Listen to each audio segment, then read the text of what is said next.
And I got chillin', man. I treat my city like it is my fam. So the residency gets a building, man. Think I'm playing about, man. But that is my Seattle is the site. 62 degrees, beautiful sight. Lumen Field in the background, where plenty of fans were there for the Seahawks-Bucks game, which was a thriller. Let's see what we have in store tonight. And we take a look at tonight's same game parlay. It's available now on FanDuel. You see Julio Rodriguez at the bottom of that graphic right there. Tom Verducci has more on the young Seattle star. Well, Julio Rodriguez is the puzzle the Tigers cannot solve. 7 games against Detroit. He has 4 home runs and 9 RBIs. The Tigers and the rest of the league used to get him out with changeups. Not anymore. Last year he slugged .239 against changeups. This year, 500. And included in that damage, this note apropos tonight. Tiger starter Tarik Skubal has thrown 918 changeups. Only 3 have been hit for home runs.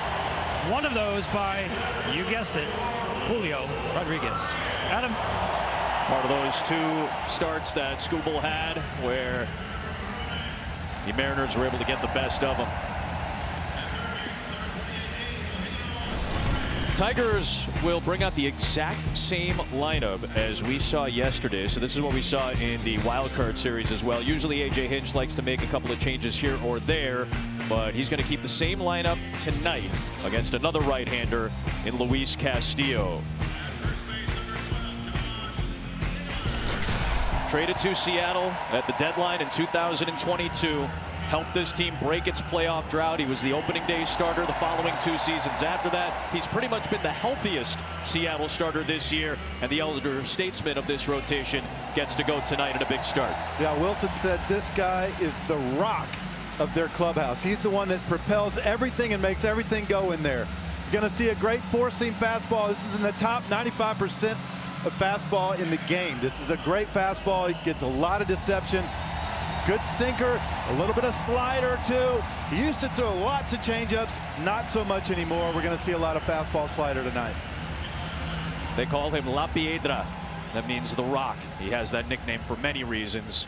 Among them, the fact that he is the foundation for this rotation this season. Gleyber Torres had a double in last night's affair.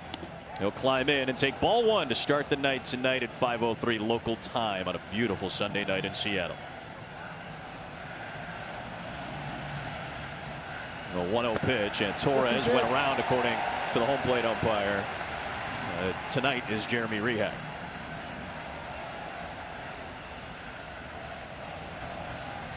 Castillo deals and gets a swing and miss on that fastball. 1-2.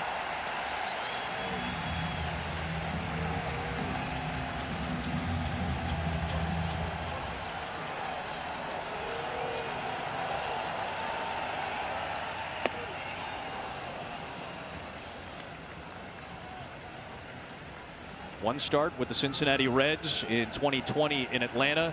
2 starts on the road in 2022 for the Mariners in the playoffs. There's 2-2. Foul back. Didn't get a lot of run support in any of those 3 prior starts. That's been the case for Tarik Skubal in his postseason career as well. Runs at a premium is the expectation in this series. Torres stays alive by getting a piece of that slider. You see that? He dropped down a little bit on that pitch. He changed his arm angle to create a little deception. Castillo, to see how much lower that is than normal. Had Gleyber way out front. Trying to put him away, and Torres makes it hard. Doing an excellent job with, as we've come to expect, a high quality at bat to begin the night. Couple of foul balls right there. That's in the middle of the plate, but his fastball gets on you. It's 96 miles an hour. Got a little movement to it too, so you have to be ready for that. Torres waves and misses at the off speed. It's a slider. So 1 down for Castillo. As we look at our keys to the game, they are sponsored by Genesis Motor America. Let's start with AJ. What do you got for Castillo tonight? You play the match game. Castillo has to match Skubal early, give the Mariners offense time to score some runs against Tarik Skubal, and just be what Luis Castillo has been, and that's great at home. Here's Kerry Carpenter. Waino, on your side of things. Yeah, and I'm just thinking, you know, with Skubal on the mound, I don't know if they're going to be able to string lots of hits together. So when the hits that they do have, they need to drive them. They need to be extra base hits. They need to be home runs. Carpenter had a home run for Detroit last night, and he takes a strike. His 2-run blast gave the Tigers a 2-1 lead in the 5th inning. Rodriguez's second RBI tied it. McKinstry's RBI in the 11th gave them the lead. And for the Tigers, it was 7 different relievers behind Troy Melton, putting together a strong pitching performance. A 1-1. Foul back, 1-2. I think something to look forward, Bueno, and correct me if I'm wrong here. Castillo has done really well against Detroit because he throws a lot of off speeds. He throws them for strikes. Detroit hits the fastball. You saw him punch out Torres with a slider. He has multiple off-speed weapons. Uses one here, and Carpenter fights off a slider that was coming around his feet. This is his 8th career start, AJ, against the Tigers. 2-4, but a sub-4 ERA. Again, not a ton of run support in some of these starts. It's only given up 3 home runs. And the strikeout to walk ratio, 49 Ks to just 8 walks against the Tigers lifetime for Castillo. And this year, though, he was 2-0. Yep. Right. One of those wins came against Skubal. Yep. So he's done a nice job against the Tigers, despite the record. 2-2 again. And the slider misses. 3-2. You see him trying to attack down right here. We know we talked about it yesterday. Kerry likes the ball up, middle and up. And you saw the defensive swing he made when he threw it close to the plate. Tried the inside corner with a fastball, and Carpenter draws the walk. There's the defense behind Castillo tonight. Same lineup as yesterday. The only change is the designated hitter. So it's Arozarena, Rodriguez, and Robles. Good arms in center and right. Suarez, Crawford, Polanco, and Naylor. The corners were the big additions in late July. And Cal Raleigh, the Platinum Glove winner last year, behind the plate. Here's Riley Green taking ball 1 up and in. 2 for 5 last night in game 1. Now a 2-time All-Star, just like Luis Castillo.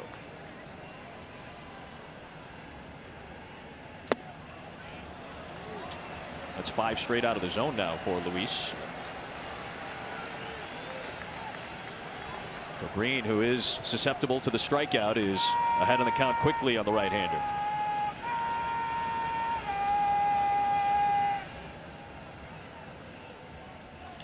Green launches it, but hooks it foul. And these lefties, much like we talked about last night with George Kirby, the lefties for the Tigers have to do the damage because the splits for Luis Castillo, he dominates righties. So the lefties, Carpenter, Green in this lineup, Colt Keith, Meadows have to do the damage. Green fouls it back, and it's 2-2. Bueno, you were kind of jarred by seeing the difference between what lefties and righties have done. Yeah, it's a tremendous difference in his whip and his OPS. Look at that, 814 to 586 OPS. Huge difference in the whip, and it's also a difference in home and away, same way. Green goes the other way, left center field. Arozarena just a few steps over for it. Back to first base goes Carpenter. League average in OPS this season was right around 720.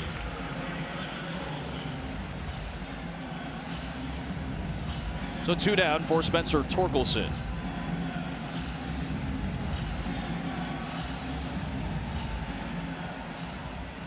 Two for 11 in the opening round. 0 for 3 last night, but walked twice, including in the 11th. He scored the go-ahead and eventual game-winning run. A little bit early on, we see him kind of yanking that fastball. Needs to get way out front. Extension out front with that front arm. He's getting a little quick with his front side. Just needs to drive that through the catcher's mitt. There's a fastball on the corner. That was better. But for me, see that P next to his name? 22 already. With the bullpen that was used heavily last night, Yep. he's already at 22, and we're not even through the first inning. Even if the Tigers don't score, this is a good inning for them. Just off the corner as he tried to get Torkelson to chase a little further out of the zone that time. 6 different relievers for Seattle yesterday behind George Kirby. They combined for 6 innings of work. Torkelson waves and misses at a fastball, and it's 2-2 with 2 down in the first inning.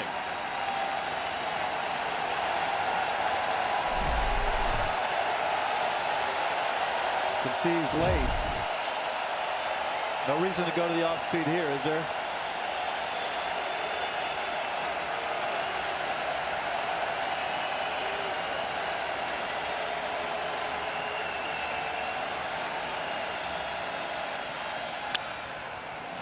In the air to left was a slider, went with the off speed. It is a Rosarena.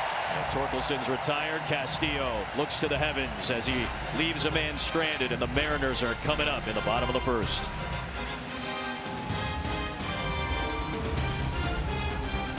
Tarek Skubal will go to work against this Seattle Mariners order.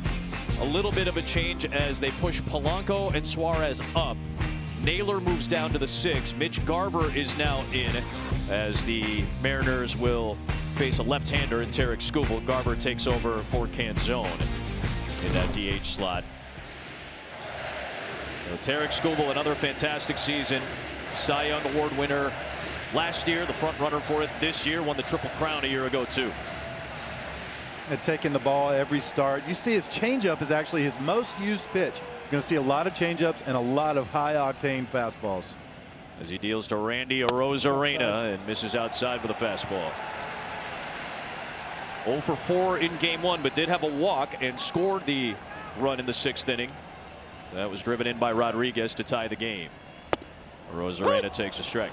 That pitch right there is the key for Tarek Skubal. A.J. Hinch even mentioned it. The fastball into these right-handed hitters of the Mariners, because they've actually done some damage off changeups.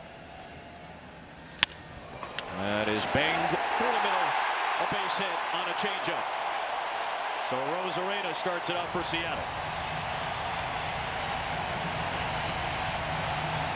Let's take a look at our Fox 4 site. It's powered by Google Cloud for Tarek Skubal, locking in on this young budding superstar. Strikeout numbers were insane this year again. 59% to record 7 strikeouts. Second in MLB this year in strikeouts and 11.1 Ks. Hey, this guy can strike you out. He can get you out. He's the best in the game right now. And facing one of the best in the game. These are the matchups that everybody has their eyes on when they're looking at a lineup card and they look at the pitching matchups. It's Raleigh, the 60 home run star, against Tarek Skubal, now batting right-handed against the lefty.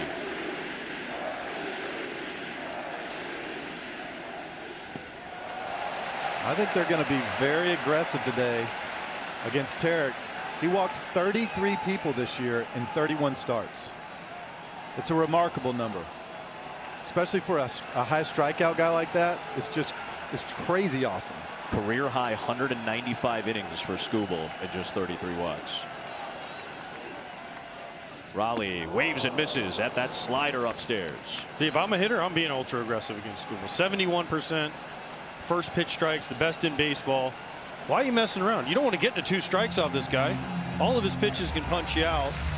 I mean, he hit 138 with 2 strikes. So I don't want to get to 2 strikes. I want to try to hit something before I get to 2 strikes. So yes, I agree, Wayno. I would be ultra aggressive if I was the Mariners. 60 home runs this season for Raleigh.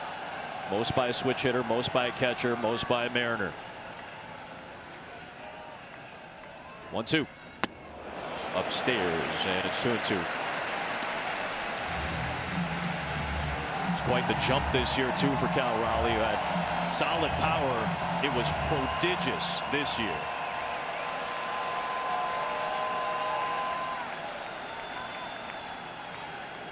Two-two pitch. And the count runs full. But that is a great take right there. I think if the fastball before that was a little lower to get him offering at it, that might have had a different effect on it. But what a great take right there. 3-2.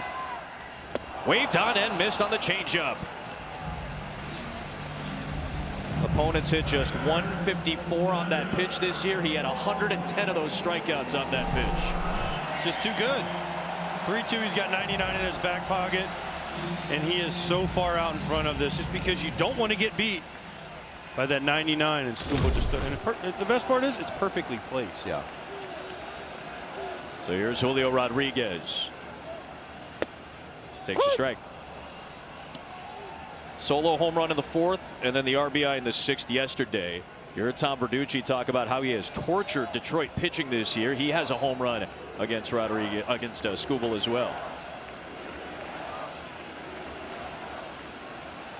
That one was coming inside on him, and he fouls it back. 0-2. That's how Skubal's going to try to attack Julio Rodriguez. Not let him get his arms extended.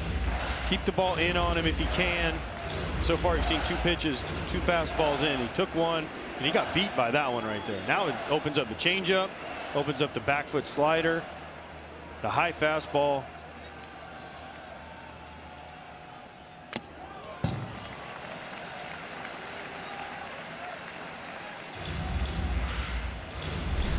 Here are the first 2 pitches to Julio. This one is a strike. That's the second one. That's the one that beats him.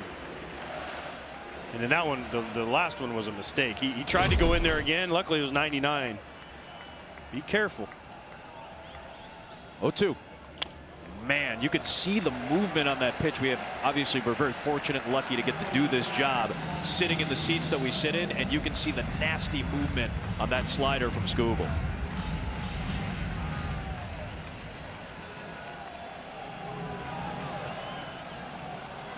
Rosarena at first, 1 out in the 1st.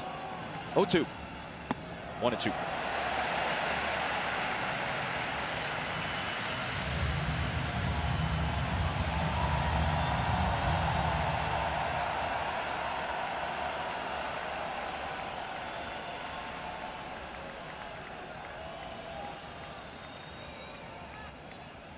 Rodriguez fouls it back. Fighting off these fastballs. There's a tricky thing about going in there a lot, though, AJ, because a lot of his home runs come when you're trying to drive it in there and you leave it over the plate. Just like yesterday when the ball didn't get all the way in on him and he drove it out to center. You better get it in there if you're going in, though. Rosarena goes, swung on and missed, throw down to second, tag not there. Torres tried to swing that down on Rosarena. Skubal had to duck out of the way of that dingler throw. They get the strikeout of Rodriguez, but now Rosarena in scoring position. I thought they were talking about interference because Julio goes across the plate. I don't think Dingler hit him, though. That was one of the things when I was catching. It's a good slider, kind of a hanger that Julio's out in front of. But we were taught when you see a guy go across the plate like that, just run into him and make contact so you can get that free out. Watch Skubal here. It's the deck. Did you want to make a point about how pitchers are athletes off that play too? Well, hey, it's coming 90 at your head. It was pretty athletic. Here's Polanco. Swings at the first offering and pops it up. McKinstry's there, and after the lead off of Rosarena single, Skubal having to duck, dip, and dive and dodge out of the way is able to duck and dip out of that first inning. Still scoreless in game 2 from Seattle. The 11-inning 3-2 victory yesterday was A.J. Hinch's 999th between the regular season and postseason as a manager in Major League Baseball. A win tonight would put Detroit ahead 2-0 in this series. Meanwhile, Dan Wilson in his playoff debut as a manager yesterday. Got plenty of experience, obviously, in big-time postseason games as a player. Took over as a Seattle manager last August and is a Mariners Hall of Famer. Ball and a strike on Colt Keith, a return from a rib issue yesterday, and it's 1 ball and 2 strikes on the big swinging lefty. Of course, both managers are former catchers. Yes. Because we know catchers are the best athletes and the smartest people on the field. You've always said that many, many, many times. But I'll give him a second. Yeah, you mentioned, though, him playing in all those games. It's such a different feeling when you talk to these guys because there's no control. Yeah. When you're playing, you're in it. And when you're not playing, you're just nervous and butterflies because you can't control anything. 2-2 pitch to Keith, runs it full. Just trying to guide, make the right decisions, make the right moves, the tactician nature of this job, and then hope. Payoff pitch to Keith, and he works a leadoff walk. Leadoff man is aboard here in the second against Castillo. Not the tallest guy by any means, but he doesn't get all the extension necessarily, but it's the generating of torque to be able to draw it. He's 6'2". I mean, he's not short, but this just goes to show you that you can't cookie cut all pitchers to be the same. And people chase after extension. It's not exactly the most important thing. Luis Castillo, 6'2", shortest in the game. Shortest extension in the game. He basically picks it up and puts it down. There's the rubber. He lets it go here, and that is short. Most guys are out here. Dingler swings away and pops it up back a second. It'll be Polanco, and he's got it for the first out. So again, if you watch Luis Castillo, and we talk about extension, he's the shortest in baseball, which is crazy. Rubber's here, he lets it go here, and most guys are about right there. And then you have Logan Gilbert, who's like all the way over here, right? Yeah, the Mariners have the shortest and the longest in all of Major League Baseball, and Logan Gilbert longest and Luis Castillo shortest. Here's McKinstry. He's had a productive postseason already with a couple of late game RBIs. Would that mess with you as a hitter if, let's say, they were back to back? If Logan Gilbert and Castillo were back to back, would that mess with you as a hitter with so much different extension? I can honestly say that when I played, I didn't even know what that was. Yeah. You weren't thinking about that. No, because it wasn't a thing. All these measurables that are kind of new, you never knew about it. But there was guys that they said, oh, he only throws 95, and it's weird because he almost lets the ball go behind his head. It looks like Castillo, but there was guys, oh, he throws 95, but it plays 98, or this guy throws 88, but it plays 92, and that was because of the extension and the induced vert that they call it. Now they have all these terms. We didn't have that. We just said, man, this guy's a tick faster than what you expect when you face him, or you don't see the ball as well, or there was just different terms. But now you can measure all that stuff. I imagine that some folks, since we're in Seattle, would think of Randy Johnson. He was so tall and he had that long stride, so he already threw hard, but because of that extension, it felt like it was on top of you way faster, right? I remember seeing an overlay of Randy Johnson and Nolan Ryan and how different they were to both throw 100-mile-an-hour fastballs, and it was staggering. 3-2 on McKinstry. Another full count in this second inning for Castillo. So do you send the runner here? They didn't. Do you send the runner 3-2 with Javi Baez on deck? Try to maybe stay out of a double play, or you think you play it not? Colt Keats is not the quickest guy in the world. There goes the runner. The pitch is low, and it's ball 4. So they did send Colt Keith that time. McKinstry draws the second Castillo walk of this second inning. And now Baez will come up with a man in scoring position. This is a spot where the Tigers were unable to execute the way A.J. Hinch wanted them to.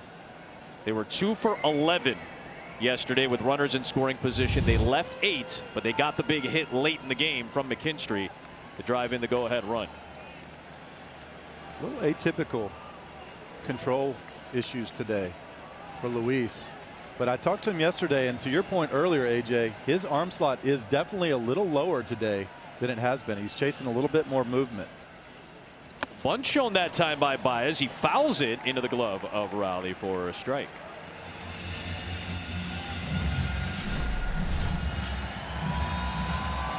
Bunt for a hit, Javi Baez.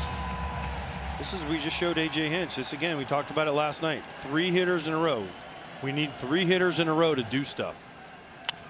0-2. With the 2 walks, here's a chance for their 8 and 9 guys to drive in a run, have good at bats, be productive. Keith at second, McKinstry at first via the free pass. 0-2 pitch. Big jump for Baez this season as he is playing his 41st career playoff game. He and Gleyber Torres have added some veteran postseason experience. Baez the last couple of years and Torres this year. 1-2 from Castillo is outside and low.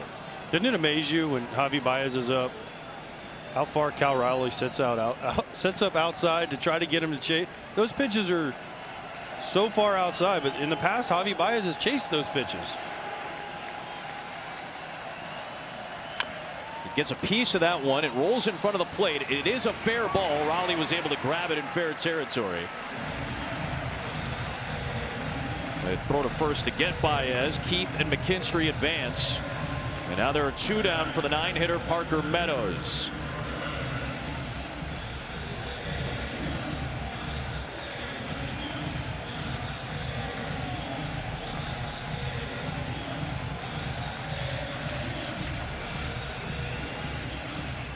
Raleigh will check on Castillo here. While we have a moment, a quick word from FanDuel. Make baseball come alive when you bet live this season with FanDuel. Again, another big spot in this game 2 in the early portion. You think this is a strategy meeting, or this is there's a righty on deck? We're in the 2nd inning here. There's a righty on deck. Parker Meadows 2 for 5 off Luis Castillo. Or do you think this is more of a game plan? Because it was kind of a strange meeting to me right there. I think they're trying to decide how aggressive they want to be right here. Like you said, 2 for 5 off him with the righty on deck. Tigers looking for more runs with 2 outs. Meadows fouls it away. Apparently they want to attack him. They're going right after him. I mean, Gleyber Torres behind him is 1 for 15 off of Luis Castillo. So they know those things. Just seemed like a strange time for a meeting. In there for a strike. 2 on, 2 out in the 2nd. And it's 0-2.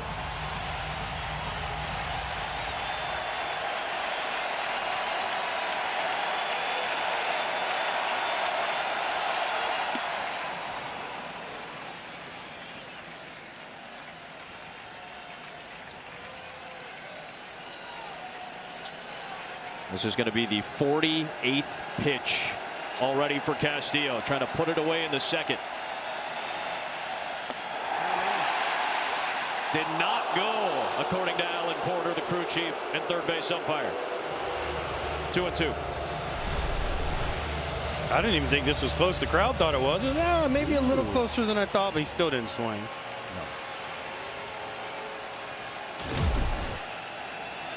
Deuce is wild. The pitch. Fought off by Meadows, who had a quality at bat yesterday in the 5th inning. Got a single on an 8-pitch at bat and was able to score on that Carpenter home run. Did a nice job in game 3 against Cleveland in the wild card out of the 9th spot after he had been the leadoff man the first 2 games. 2-2 pitch. Meadows fouls it away, and you see the runner at 3rd and Colt Keith dancing all the way down the 3rd base line when Castillo deals. I was just thinking, man, the longer they can extend these innings early on, as many pitchers that had to pitch in that game yesterday, this is a huge advantage if they can get him out of this game early, get that pitch count up.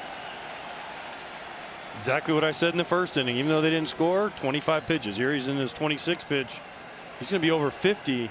Not even through. Now, if Parker Meadows cashes a run or 2 in here, it's a great inning.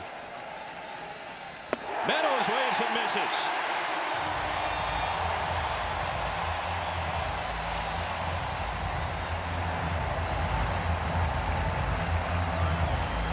Fox Super 6 is sponsored by DraftKings. 15 pitchers used in game 1 last night. 7 by Seattle, 8 by Detroit. How many will be used tonight?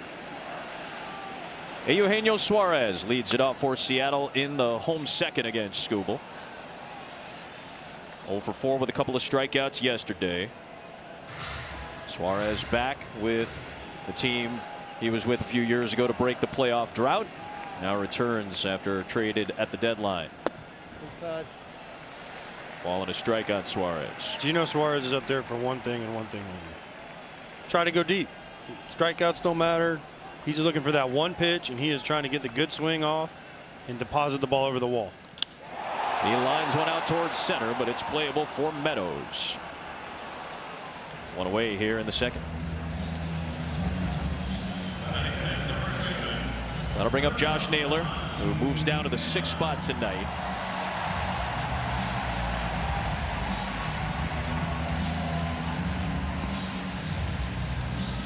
Got the bright yellow kicks on this evening, does Josh. After the sparkly blue ones last night. Those are solid too.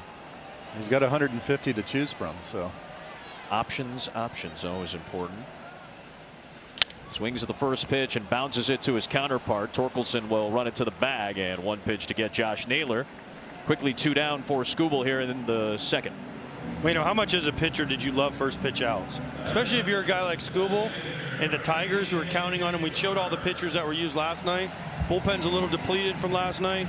First pitch outs are godsends, aren't they? Oh yeah, man. There's nothing better. Nothing better than a first pitch out for a starting pitcher. Here's Mitch Garver, who jumps into the DH spot tonight against the lefty, and he'll take a strike. Part of a World Series championship with the Texas Rangers 2 years ago. Had a few home runs during that World Series title run. Quickly behind, 0-2. Just 6 pitches so far in this inning, and a chance to finish it off quickly for Skubal. If he commands the inside part of the plate like that you spoke about earlier, AJ, that is going to be a tough night for those Seattle hitters. Just sets everything else up so well. Garver fouls it away. Oh yeah, 99 at the top of the zone too.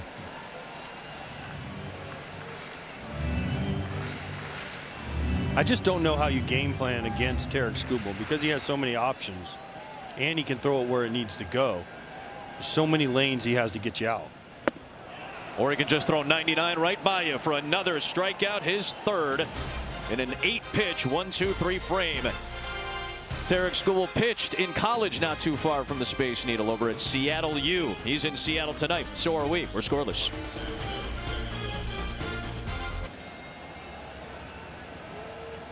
To the third we go, scoreless in game 2. Top of the Detroit order has Gleyber Torres taking a strike from La Piedra, the Rock, as Castillo is known.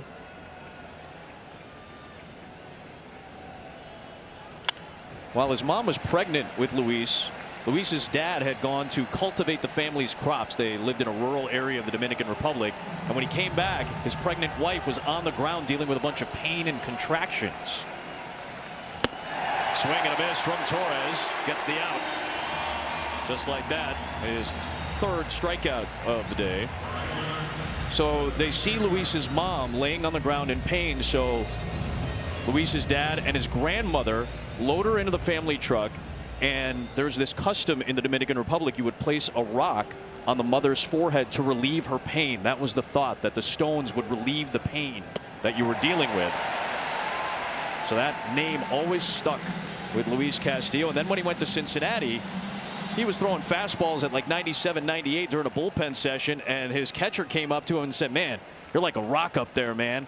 That name stuck with him, and that name has stuck ever since. Here's Kerry Carpenter fouling one away, and it's quickly 0-2 on another Tigers hitter. What also helps that he takes the ball every 5th day. The foundation. Consistently, yeah. Yep. You can count on him. He's rock solid every 5th day. Luis Castillo will take the ball and give you a quality start most of the time. That name has fit the last few years. Carpenter loops one on a tough hop to second, grab by Polanco.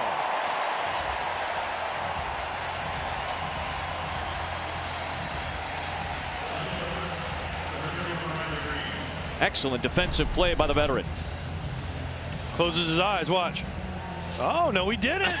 No, he didn't. He kept his eyes. That was a great play. Most of the time when we show those replays, you see the eyes close a little bit. Polanco did not, and a nice pick. Riley Green will take ball 1.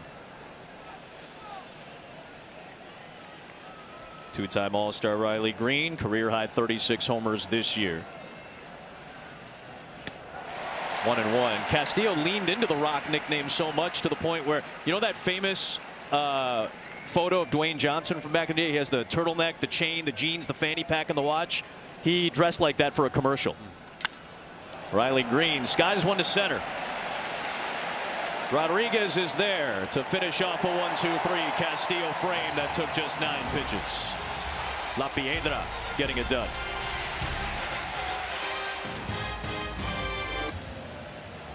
Tarik Skubal and Luis Castillo off to solid starts in this game 2. Scoreless to the bottom of the third, and Victor Robles leads it off for Seattle and fouls the first pitch back from Tarek Skubal at 98 on the fastball. It's about as hard as we've seen. We also saw Skubal throw 100+ several times, even late in his affair against the Cleveland Guardians in the wild card series. Robles was hurt most of the year. He takes the ball upstairs. I was talking to Jack Flaherty about Skubal. I'm always interested in like the really good pitchers. What are they doing on game days? Is he like, because the way he competes on the mound, I thought nobody's getting near him in the clubhouse. He's super intense, and that's not how he is. Robles had a dance of the way, out of the way of that fastball. 2-1. He said he's playing, you know, he's playing cards, he's doing his crossword, he's chatting it up with guys. And I mean, that's kind of atypical for your #1 pitchers out there.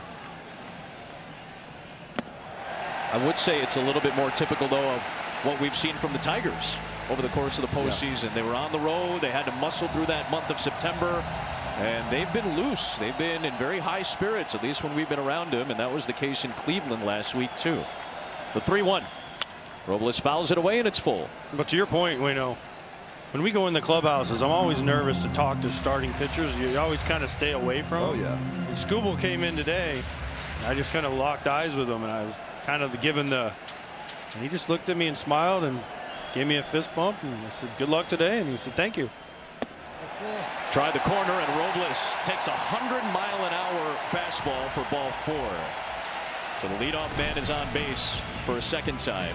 Speaking of that start at Cleveland, there are the 14 strikeouts. All of them were swinging, and then all 3 strikeouts we've seen tonight have been of the swinging variety. 17 strikeouts in the postseason. All 17 are swinging strikeout. That is kind of mind-blowing to me in itself, but that's just, my stuff's better than yours. Here it is, hit it. Crawford takes a strike in the 9th spot. And it's also, they know that he throws strikes, so they're going to be aggressive, but it's just, he has that kind of swing and miss stuff. I don't think I've ever seen something like that. Crawford fouls one into the Detroit dugout. Hopefully everybody's all right down there. You see Skubal's reaction. It was to the far end of the dugout, and the guys on the top step all bailed out of there. 0-2 on Crawford. I think it got Paddock, Chris Paddock. That was the guy that ran down the steps. I hope he's all right. One of Detroit's pitchers. We do have a great camera crew here in Seattle. They inform us that he at the very least had a smile on his face, so that's a good sign. 0-2 to Crawford, and he muscles that one foul. He emerges like a phoenix rising from the ashes. You know what we used to call those when the ball went in there? Ugly finders, no matter who it was. Whew. Watch out, everybody. That got him. Runner goes. Crawford swings and fouls it away. Robles will head back to first. Oh, and he's got the ball too. It's like, I'm keeping this one. Starting pitchers always have a ball in their hand.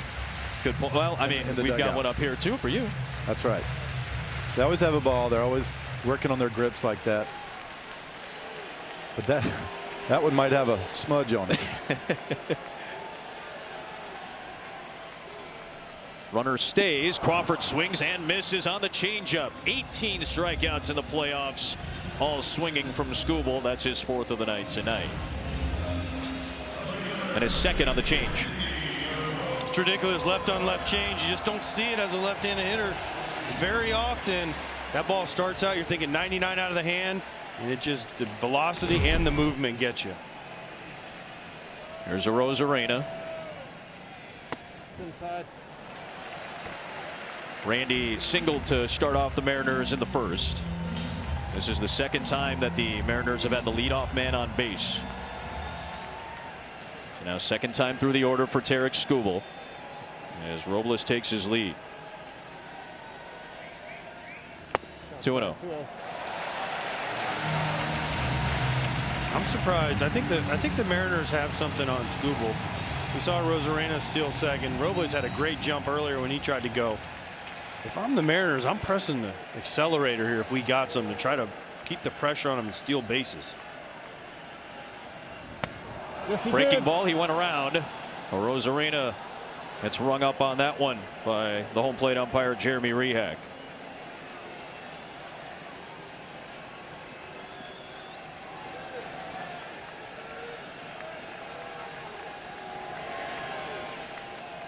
There's the check and a disengagement.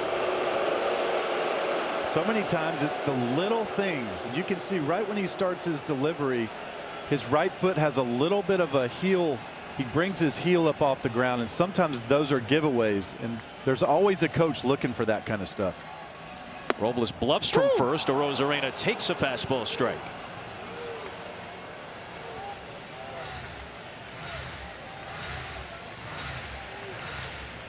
Mark Burley, you mentioned there's tells. Mark Burley had one of the best pickoff moves in the history of baseball as a lefty, and he gave it away with his back foot. This one fouled back towards us. Still 2-2. And he gave it away with his back foot, and he had the pitching toe on his back foot. And and certain teams knew if his toe came up first, he was going to first, right? And so he had to take a Sharpie and color it in because it was shiny, especially in the lights. So he would take it and try to make it as dark as possible so you couldn't tell. Rosarena taps it foul, still fighting it here. People might say, like, well, why didn't he just keep his toe on the ground or something? But that messes with your whole delivery, and so you don't want to do those things if you don't have to. Well, if you're throwing to first too, you have to raise your toe because your weight has to go back. Yeah. If you're going home, your weight stays over your knee. Otherwise it'd be a balk, right? Exactly. Robles is leaning. He's been doing that the whole time, not necessarily to indicate that he's going, but that is just him leaning towards second base. So Skubal has disengaged now twice to throw over. Remember the rule changes a couple of years ago. Go. He's not throwing over a third time. Go. Robles stays. Rosarena skies it to left. Riley Green, Rosarena's left field counterpart, makes the catch for the second out, and back to first goes Robles. And why do I say go? Tarik Skubal knows how good his stuff is. He's not going to throw over there and take a chance of him going to second. But he did slide step, so he did change it up a little bit to make it quick. But first move, just go. Once he went twice, I would have went. But I also was slow and would have got thrown out by 25 feet. Here we go, round two tonight in game two. Cal Raleigh against Tarik Skubal. The runner at first and 2 out. First pitch towards short. It's caught. There's Baez, and the inning is over. Leadoff man gets on for a second time. Skubal retires the next 3 in order again. Welcome back to Seattle. I'm with Tigers manager A.J. Hinch. 3 innings against Luis Castillo, no hits, but if there's any consolation, 16 foul balls. What do you see from your hitters? Well, I think we're seeing the ball pretty well. Obviously making some tough at bats. He had a quick 3rd inning, but the first 2 innings we made him work really hard. We just missed the big base hit. So, you know, this next time through the order, it's going to be interesting to see if he pounds his own, and do we get a good pitch to hit. Tarik Skubal sets the bar so high. Pitched around 2 leadoff runners first 3 innings. What do you see early from your ace? Yeah, you know, one of the things about Tarik does is that we can really rely on him to throw first pitch strikes. Puts a lot of pressure on their offense. They either got to decide to hit, or if they don't, he gets ahead and he pitches great in leverage. Thanks, AJ. Got it. Thanks for the time from A.J. Hinch and Tom Verducci. It is Spencer Torkelson and the middle of the Tigers order here in the middle innings against Luis Castillo. A ball and a strike on Torque, who flew out to left his first time. This is a really big inning for Castillo right here. If he can have another quick one, he's back on track. Had a quick one in the 3rd. Just 9 pitches against the top of the Detroit order after 51 in the first 2 frames. I imagine, at least covering baseball, it always felt like if you're around somewhere between 13 and 16 pitches an inning, you were kind of on a decent track. Is that fair? Is there a number that you were trying to stay underneath? As this one's lifted out towards center, and Rodriguez. 1 down. Yeah, I always try to keep the first number in my pitch count matching the inning that I was in. Okay. That was a game I played with myself. But the first 2 innings, 8 of his 9 batters had at least 5 pitches thrown per. And that last inning, 9 pitches total. He needs another short one like that if he wants to go deep into this game. He's on the right track now. There's Colt Keith, first pitch swinging, and it's popped up foul. And it's interesting because you want if you're the Tigers, you want to stay aggressive in the zone, like AJ said. But you don't mind if you see a few more deep counts and you see some foul balls and you see some close pitch takes. You know, that plays into their side of it as well.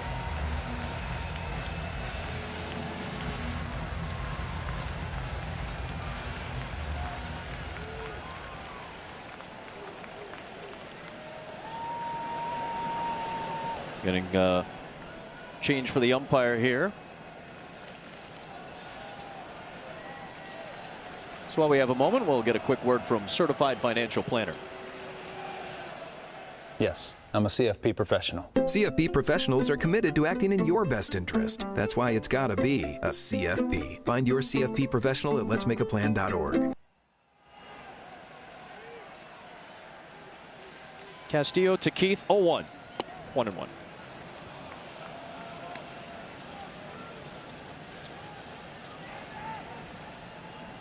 Six in a row retired by Castillo since the walk to McKinstry in the second. It was a 2-walk frame.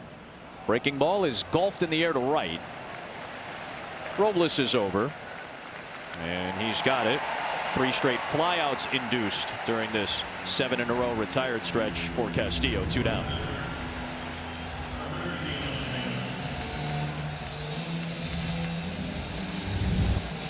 So Dylan Dingler will come to the plate. One of Detroit's best road hitters this year. And an OPS up over 860 away from Comerica Park. Castillo had some pretty drastic home road splits, as is common. I was asking our buddy Aaron Goldsmith, the great voice of the Mariners, who's here tonight as well. Give me a comparison. This is my first time actually being this weekend at T-Mobile Park. He said, this place is to pitchers what Coors Field is to hitters in Colorado. Out to center field, Dylan Dingler lines out to Rodriguez, and another 9-pitch Castillo Back frame. on track.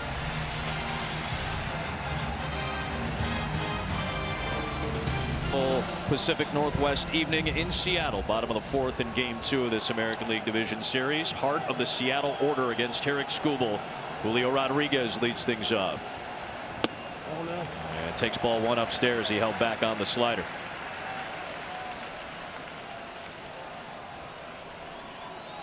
Just a single and a walk. Both batters stranded after they led off the 1st and 3rd by getting on.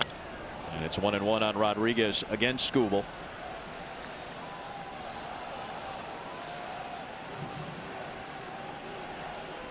Skubal, 28 years old, originally from California, but moved to Arizona in his high school days. 2 balls and a strike on Rodriguez. Now a 2-time All-Star. He's led the American League in ERA each of the last 2 years. Triple Crown winner last year. Had a shutout this season, one of just 13 in Major League Baseball, complete game shutout. Rodriguez lifts it towards right. Coming in is Carpenter towards the line. It will fall foul. So 2-2 on Rodriguez, and that takes us to our pitcher profile. On Tarek Skubal, it is sponsored by Bosch. Oh, look at the hair for Tarek Skubal, who had to battle through a couple of injuries, a couple of Tommy John surgeries while at Seattle. There was a point in his college career where he thought that he and his parents could not afford to go to college anymore. He was planning on going to his college coach and telling him that he was going to have to leave school before he could even come up with that sentence out of his mouth. His college coach had offered him more scholarship money, and that allowed him to stay in school at the one place that even wanted him coming out of high school in Arizona. 2-2 to Rodriguez. Inside, and it's 3-2. Well, if he came out of high school these days, he'd have a plethora of options. He could have went anywhere, and even after a year or two at Seattle, he could have transferred and probably made a nice living on some NIL money. Sure. Because he told us the other day, what was he throwing, 85 out of high school, and then 88 to 90 his freshman year, and it just kept growing and growing. He's growing into one of the great pitchers in the game today. His 50th pitch of Game 2 to Rodriguez is popped up on the infield. Torkelson wants it. He's got it. We've got Tom Verducci down to the field. Yeah, the story of how he wound up in Seattle is pretty amazing. He went to a tryout camp, a showcase on a Wednesday night. He's from Kingman, Arizona. He drove 3 hours to Phoenix. He hit 91. That was the hardest he had thrown a pitch in his life. He got a lot of interest from D1 schools. They said, come back on Saturday. Well, between then, on Friday night for his high school team, he played in a football game. Typical Tarek Skubal. He was a center on the football team. The next morning he gets up, drives 3 hours back to the tryout. He's exhausted. He throws 84. Everybody dumped him. Didn't want him anymore. The only card he took home that day was from Seattle. He told his dad, I don't want to go there. He said, son, call them. He said, that's the best decision that I made. The rest, of course, is history. Polanco sends this to left, and that ball is history.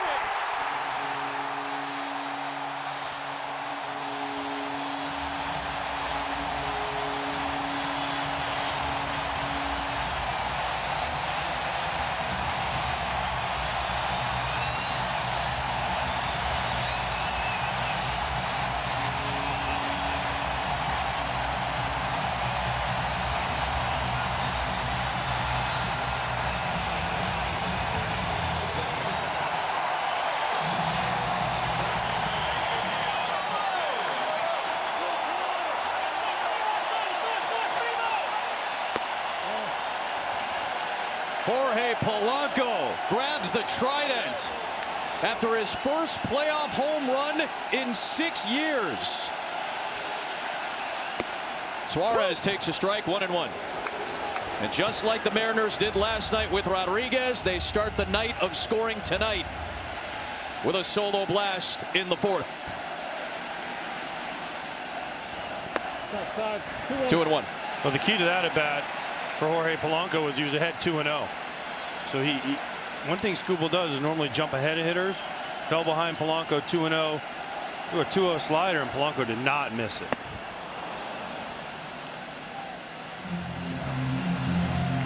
Hit a home run in the 2019 playoffs at Yankee Stadium off one-time, long-time Seattle Mariner pitcher James Paxton. On the outside corner, Suarez goes down looking. First strikeout looking in the playoffs for Skubal. Polanco could look at this one a long way. Just a slider, doesn't do much. 2-0 right down the middle. He's ready. He's aggressive for it. And he doesn't miss it. A.J. Hinch did tell us before this series that Polanco has done a lot of damage against them over the years. But that is a nice swing. All those years for Polanco in Minnesota, decade in the American League Central with the Twins. All 12 of his playoff games had been played with Minnesota until this division series. And he goes yard off Skubal to make it a 1-0 game. Big swing from Naylor. It's 1-1.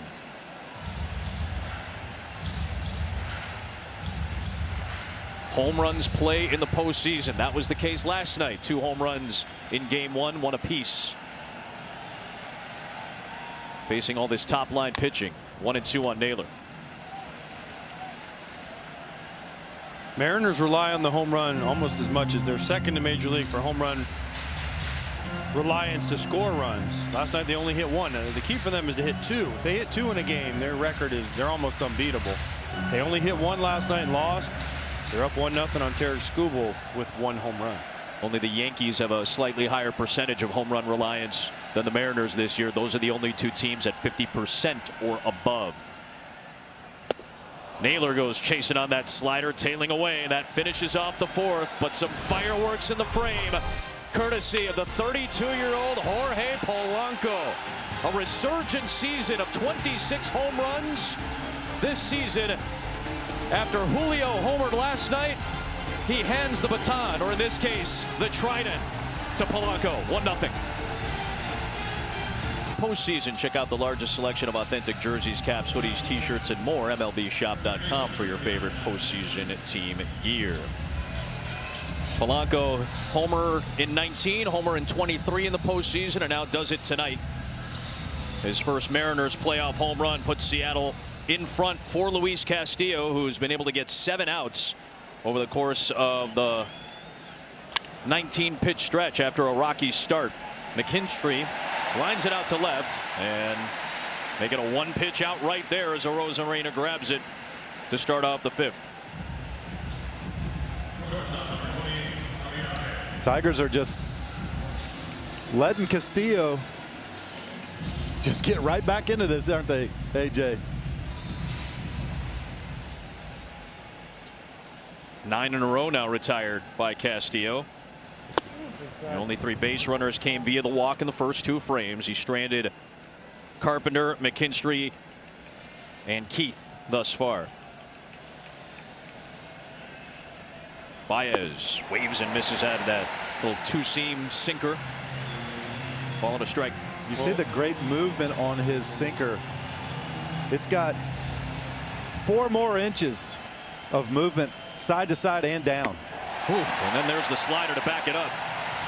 And that slider, it doesn't have when you have a sinker that moves into the righty like that, a slider that going the other way, it doesn't have to have nasty movement to be such a great contrast.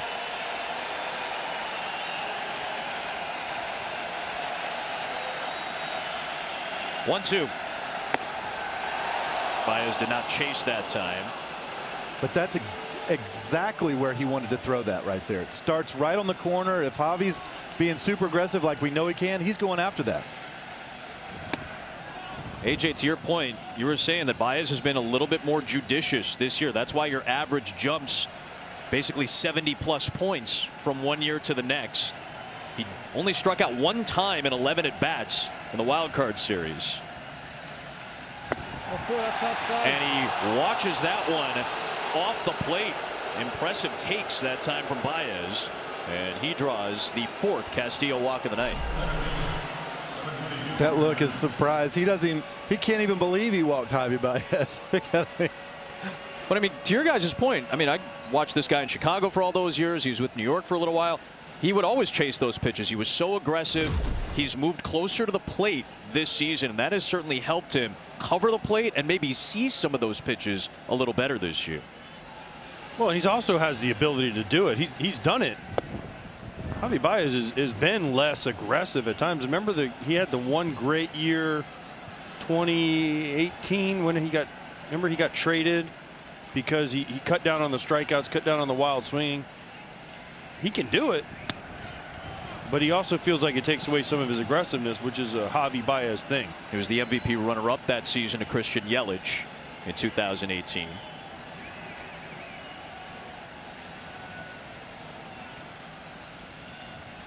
Two 2-0 on the 9-hitter Parker Meadows, who will take a strike.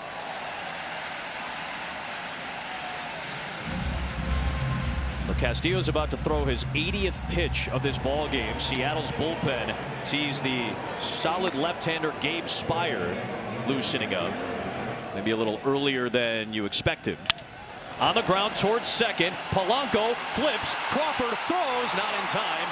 Meadows, the fastest Tiger on this active roster, is able to beat out the slowly developing play. Polanco with a good move to his right to get the lead runner in Baez for the 2nd out. That's the 2nd great pick we've seen by Polanco at second base today. Look at this. This is not an easy play. Full run. Good flip. The flip is as equally important, isn't it, AJ?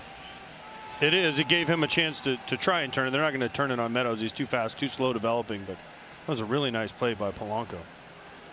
So now 3rd time through the order, it's Torres at the top of the Tiger lineup, and he swings and misses. He's had no chance against Castillo. Castillo's just throwing him those high fastballs. Gleyber keeps swinging at him, and he hasn't hit one yet. And Spire's up for Kerry Carpenter. We had the same situation last night. Yep. Dan Wilson had Spire up, didn't bring him in. He hit the home run. Tonight he's not going to make that same mistake if the opportunity arises.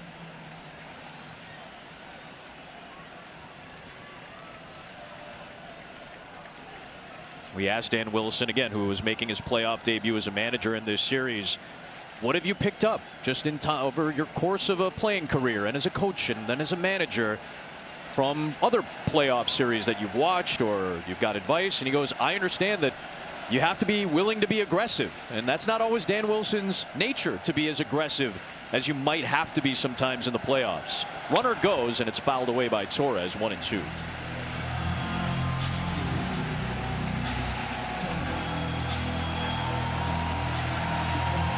30 playoff games played. Only Edgar Martinez played in more for Seattle. Wilson was part of the last division title win in 2001 as a catcher. 1-2 pitch. Fouled away again.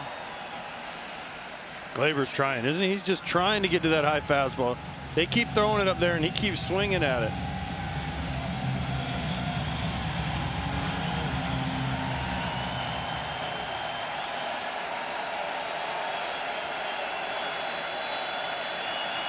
Runner goes again, and right through the right side, and Meadows is going to go first to third. Perfectly played by Torres. With the runner going, that dragged Polanco, the second baseman, a little bit towards the bag, opened up the hole even wider. It's first and third for an aggressive base running team in Detroit. And Dan Wilson is going to be aggressive with the choice after the first Tigers hit of the night against Castillo.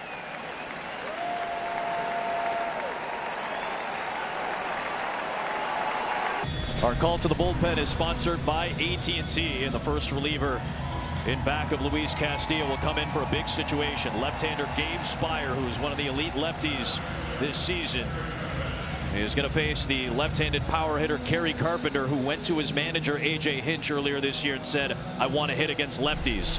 He'll have his chance after Castillo exits to this great ovation.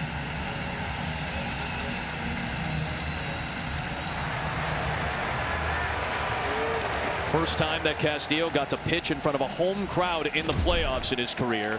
Now he gives way to Spire with a tying run at third in Meadows. Carpenter swings and launches it foul down the line. That's a pulled foul ball with a broken bat. Big smile from Castillo, who was unable to finish 5, but only allowed that one hit. Did spread out 4 walks, including 1 in this inning. Nice job by Luis Castillo. Max Skubal, like we talked about, is one of the keys to the game.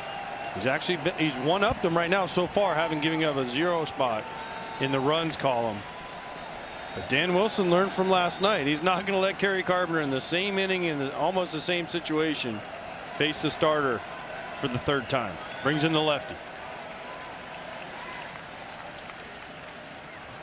Carpenter hits a strike at the bottom of the zone, and it's 0-2, and another huge pitch in the first half of this game tonight.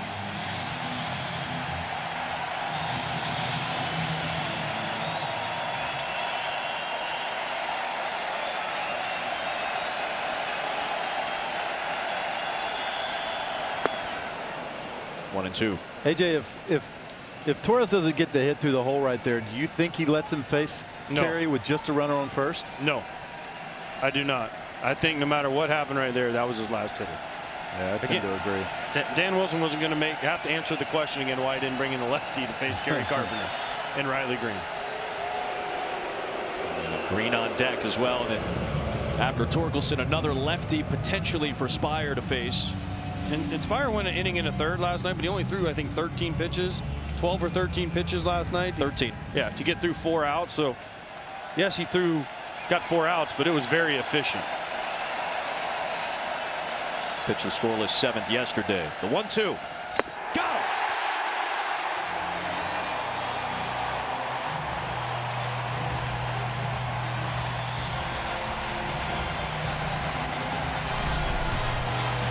Dan Wilson gets aggressive, brings in the lefty. And Spire does the job for his buddy Castillo. Pitching is the identity of this Mariners roster, and Castillo and Spire get through the 5th inning unscathed. A couple of 30-plus-year-olds on this Mariners roster. Keeps it 1-0. Skubal back to work against the bottom of the Seattle order. And Garver slices one out towards right field. Long run coming in. Carpenter makes the play. Kerry Carpenter charging in to save a play and get the first out of this 5th inning. Nice play by Kerry Carpenter. He went a long ways. And Mitch Garver's swing can sometimes fool you because you see the big swing. He caught it off the end of the bat a little bit. Carpenter makes the nice sliding play.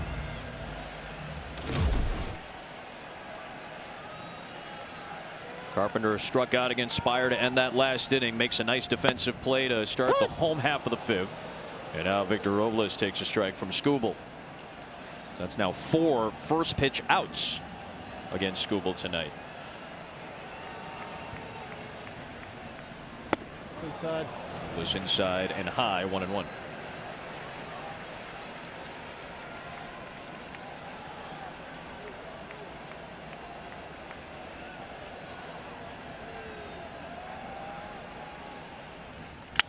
Broken bat, fly ball, shallow left center field. Another long run to make, but Meadows has the speed to get there. That knob of the bat separated.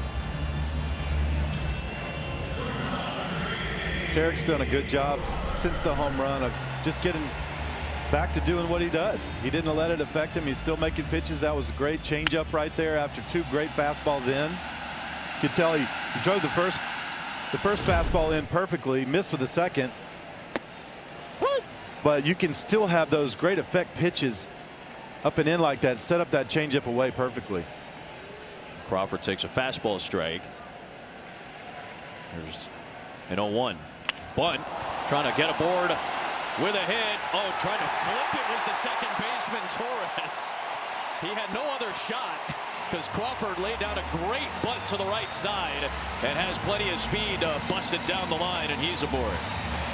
It's a great play by J.P. Crawford. A great bunt, perfectly placed. I didn't know that Glaber needed to do this. I think he had more time than he thought he did. It was worth a shot though because it got us a chance to get that great camera angle, but it's like a punt today at the Seahawks game across the street.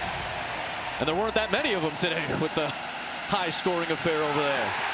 I don't know. I don't know if he can get him, AJ. You think? I don't know either, but I think it would have been a whole lot closer than throwing the balloon ball over there. Now back to the top for Seattle as Skubal faces the Mariners' order for a 3rd time now. Rosarena has one of the Mariners' hits, one of their 3 tonight.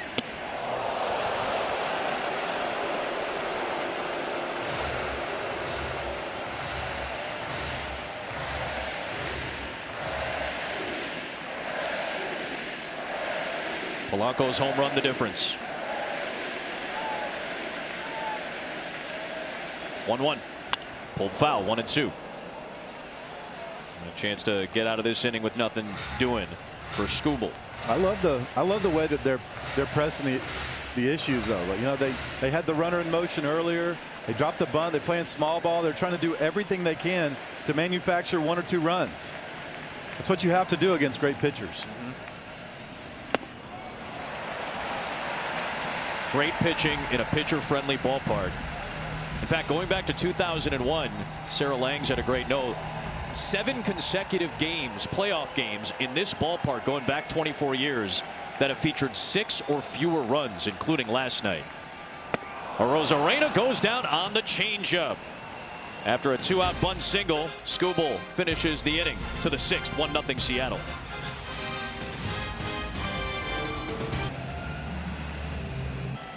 Top half of the 6th inning, Game 2 American League Division Series. Jorge Polanco's solo home run for Seattle is the lone run so far. Gabe Spire will face Riley Green. Spencer Torkelson, the right-hander, and then another lefty in Colt Keith to follow.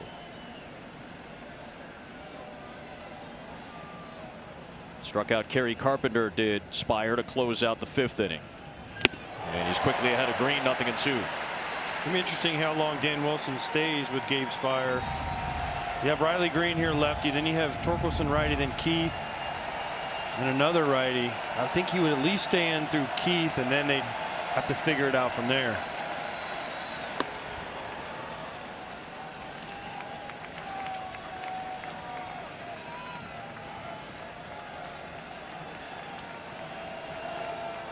Not much stirring right now in the Seattle bullpen. It is Spire's game for right now. He's for the next few. Up foul, and it's still 1-2.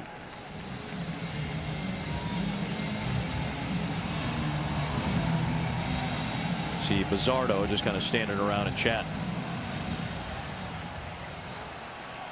Perhaps the first right-hander we may see out of the bullpen for Seattle. 1-2 pitch. Green swings and misses on a fastball.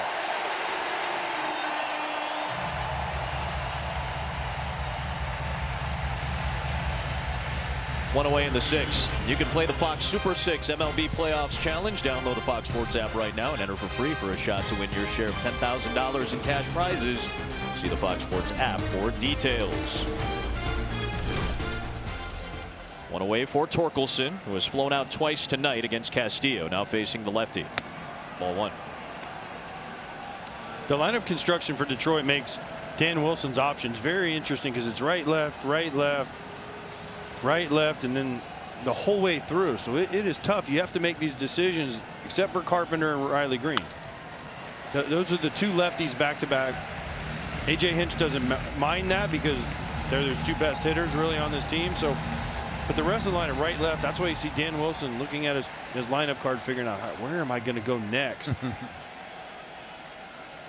Every decision so magnified at this portion of the year too. 1-2 on Torkelson. And what he's trying to figure out is then when he gets back to Carpenter and Green for their next at bat, which could be the 7th, 8th, or 9th, will they have a lefty ready? And that would be Caleb Ferguson. Then you have a pinch hitter on deck potentially in Wencel Perez, a switch hitter. 1-2 pitch again, and again fouled away.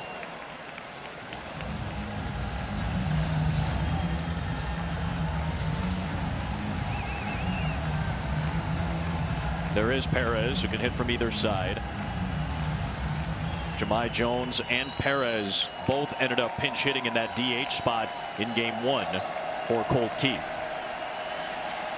Both of these teams are pretty good when it comes to platoon advantage over the course of the year. 1-2 again, and this time it's in play, too short for Crawford. And a stretch by Naylor. They retire Torkelson, 2 down.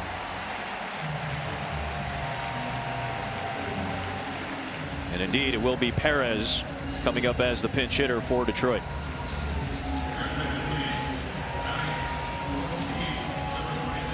So Keith with a walk and a fly out for a second straight game. He's pinch hit for. This time it'll be Perez first. And the pitching coach is Pete Woodworth. He will come out to give a quick scouting report to Spire. We'll give you a quick scouting report for the rest of the week for this division series. NLDS doubleheader tomorrow. Dodgers and Phillies after the Dodgers took game 1 on the road. Meanwhile, the Brewers look very sharp against the Cubs at home. That'll be on TBS tomorrow. Then we'll be back at it the day after on Tuesday when we go to Detroit and New York for those 2 division series. Big time offense in the first 2 games from Toronto. Blake Snell is scheduled to go for LA in game 2. Now Bizzardo has a ball in his hand. Perez climbs in and takes a strike. It was interesting when pinch hitters come in. They're really taught to be super aggressive with balls in the strike zone. He just takes a fastball right down the middle, first pitch there. Now off the corner, 1-1. Well, this is a matchup that actually AJ Hinch likes. He's much better against left-handed pitching. Wencel Perez is. So you're trying to force Dan Wilson's hand. Dan Wilson sticks with Spire here to face Perez. Who pops it up? Polanco is over. He calls off Naylor and squeezes to finish off the top of the 6th. Spire retires all 4 he faces. 1-0. Bottom half of the 6th inning, Seattle 1, Detroit 0. There's Tarek Skubal's pitch usage tonight. Fewer changeups than maybe you might expect, but that has a little bit to do with his knowledge of this Seattle offense, of which he has to face some very good hitters in this 6th inning, including Cal Raleigh, who takes a big cut at a fastball to start the frame. Well, the changeup usage is down because of what AJ Hinch said. The Mariners have done a good job against lefty changeups, so they're trying to make an adjustment. The one mistake Tarek Skubal has made, though, slider that Polanco hit for a homer. Raleigh holds back, 1-1. Polanco will bat in this inning. He's due up third after Raleigh and Rodriguez.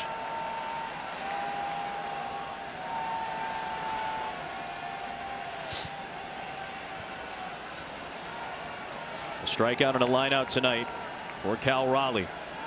After 3 hits last night, which went to all fields, used the whole field. Big cut at a slider, and it's 1-2.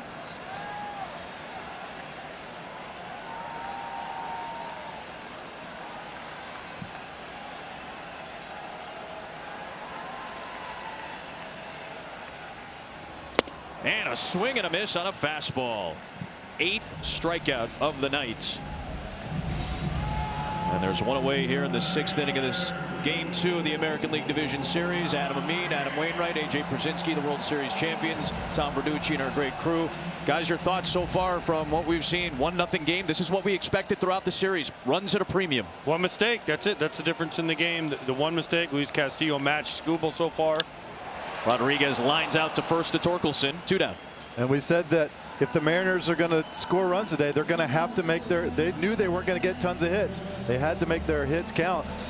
They have 1 run. It was a home run. And now Polanco, who is the difference in this game, will climb back in against Skubal. Well, the one thing that teams have done, and if you looked at the Guardians who beat Skubal, they didn't beat Skubal, but they beat the Tigers when Skubal pitched, is you almost have to outlast them, and you have to have your starting pitcher and your pitcher match them, and that's what the Mariners have done so far. They scored the 1 run. Castillo, great. Spires come in for 4 outs.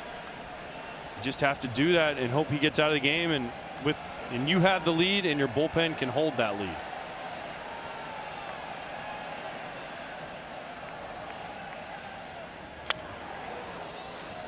Back to the 4th inning we go with 1 out and the base is empty. Polanco on that slider. And you can see he's a little late on the fastball. The slider is just a tick slower, 93, 94. And it gives him time to get the head out right there, pull his hands in, pull that ball over the fence. There's a strike, and it's 1-2. Polanco's OPS is about 50 points better versus right-handers for his career, but this year it was almost 90 points better against lefties than righties. It was a big year for him against left-handers. Facing one of the best in the game right now, it's 2-2. It's always interesting when they come back up later in the game after they've hit a home run. You're thinking, do I go back to that same pitch and just bury it, or do I go completely away from it?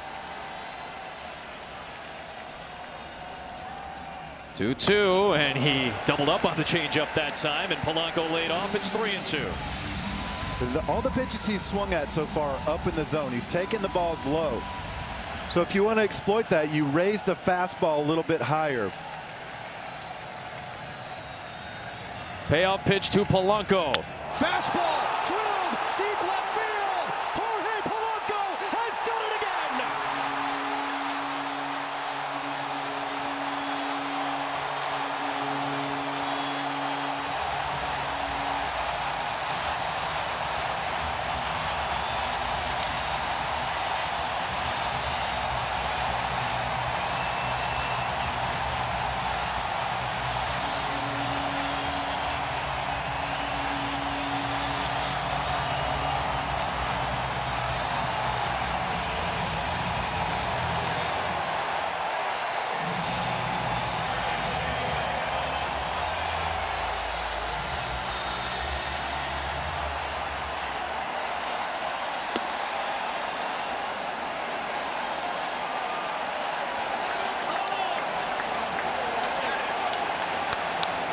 A pair of electric Polanco deliveries tonight.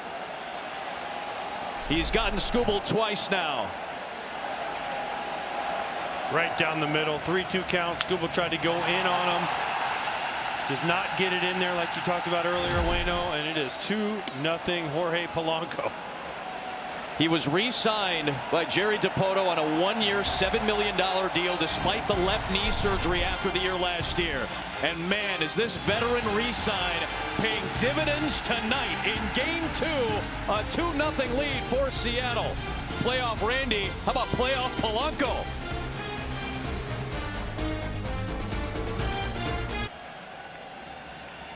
To the late innings we go, and the Mariners getting 2 pops from Polanco to take a 2-0 lead on Skubal and the Tigers. Now it's Edward Bizzardo who's in for this 7th inning after pitching the final out of the 6th last night. Only threw 3 pitches. He's back out there facing Dylan Dingler to start the 7th, and pours in a couple of strikes to start him.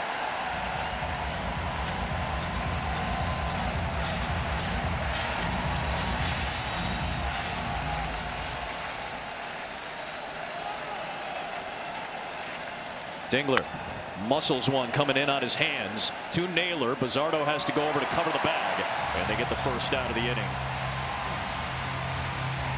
Jorge Polanco is the first player this year and just the 4th all-time to have 2 home runs against Tarik Skubal in one game.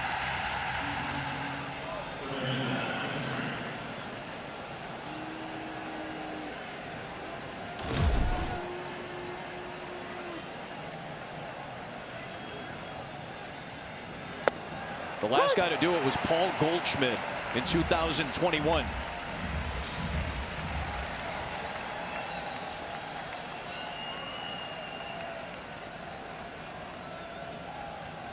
Zach McKinstry will take a ball around the shoe tops. 1-1.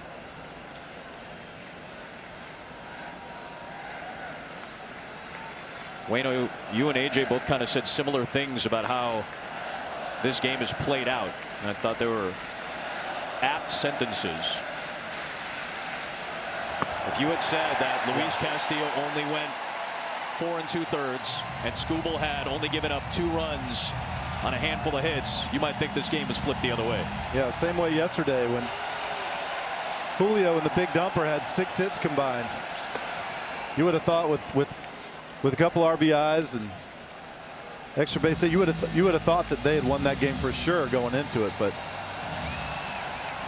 that's not the way the game of baseball works. It's about crossing that plate, man. McKinstry chops one down the first baseline, foul. And he's not pitched bad. 6 innings, 4 hits, 2 runs. They're both solo shots. He's got 9 strikeouts. The Mariners, they're making their hits count, though. They're doing exactly what we said the key to them winning this game needed to be. 2-2 pitch, and McKinstry goes fishing.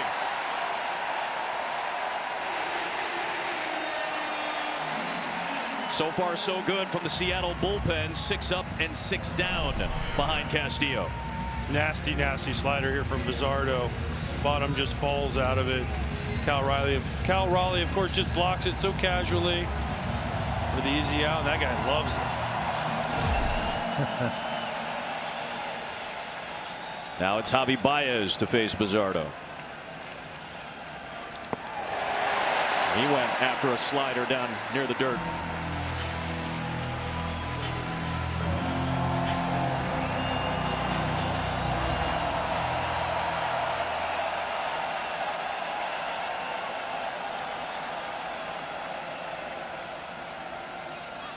I was really hoping the crowd would continue the Mo Bamba chant, but can't always get what we want. A ball and a strike, the count on Baez.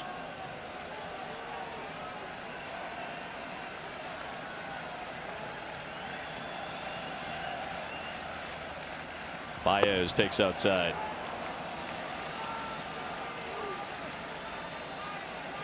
Number 9 pick back in 2011 by the Chicago Cubs. 7.5 years with Chicago, traded to the Mets.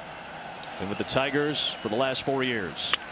Hits one hard towards center. Coming on is Rodriguez, and that will drop in front of him for a base hit. Just the second Detroit Tiger hit of the night, and it's a 2-out single for Baez. T-Mobile, the best network in the game, is now the best network in America. At T-Mobile Park tonight, opened after the All-Star break in July of 1999. Very pitcher-friendly ballpark, even though they moved the fences in about 12 years ago.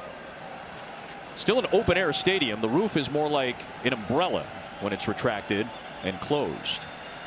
You still have the open air coming in through these cutout sections hitters prefer it when the roof is closed because you get just a little less wind. The roof's been open the last 2 nights. There's a breaking ball that drops in from Bizzardo for a strike to Meadows. One of the best parks in baseball, T-Mobile Park. I was fortunate enough or unfortunate enough to get to play in the old Kingdom before they demolished it. What a difference. There's a strike. It's 1-2 on Meadows. They are starting to feel it here in Seattle to try to even this series. Still 7 and very difficult outs to go. This bullpen so far has been solid tonight. The 27th out is so hard to get to. Last night it was the 33rd out they had to get to try to win the game in an 11-inning contest won by Detroit. 1-2. Inside. Oh, Bizzardo thought this inning was over, and so did about 40,000 plus. It's a good take by Meadows. He's taken that all series, the one that starts off the plate and works back to the corner. If you can make that pitch in the corner, he almost always takes it. Popped up. It is Crawford, and the inning is over. Stretch time in Seattle. They are 6 defensive outs away from evening the series. Bottom of the 7th coming.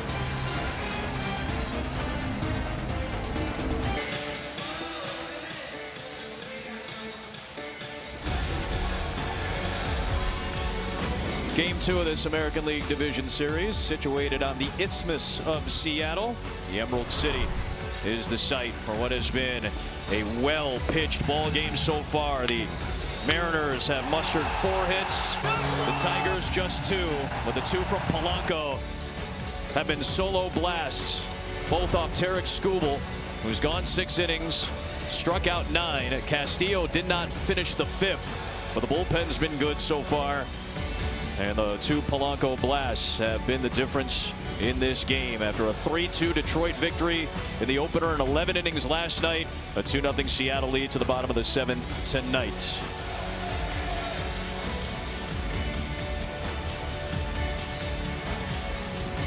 Taking a look at StatCast 3D, it's powered by Google Cloud. Here are the 2 home runs from Polanco. First one was a slider, 2-0, and then the next one was a 3-2 heater. He tried to get in there.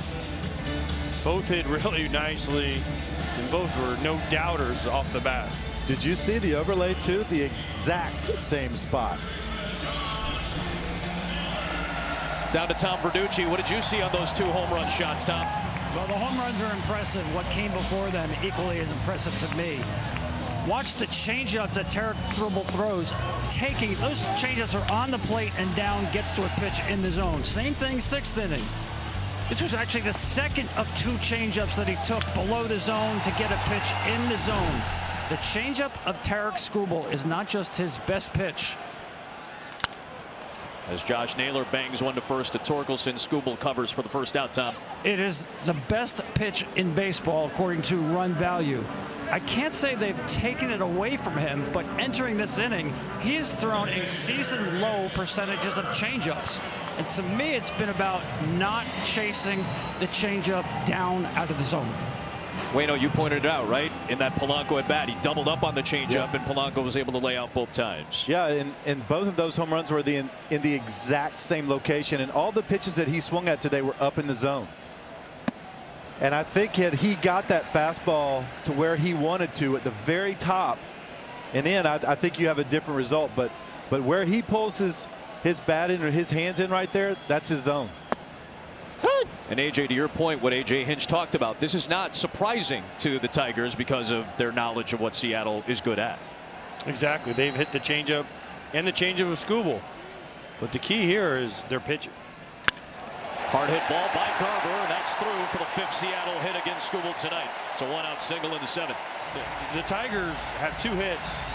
They've gotten a runner to 3rd, but nobody, the greatest pitcher on earth, can't win if your team scores 0. And the Mariners have done an amazing job holding this Tigers lineup down. And they've gotten to Skubal just enough right now to get to the bottom of the 7th with a 2-run lead.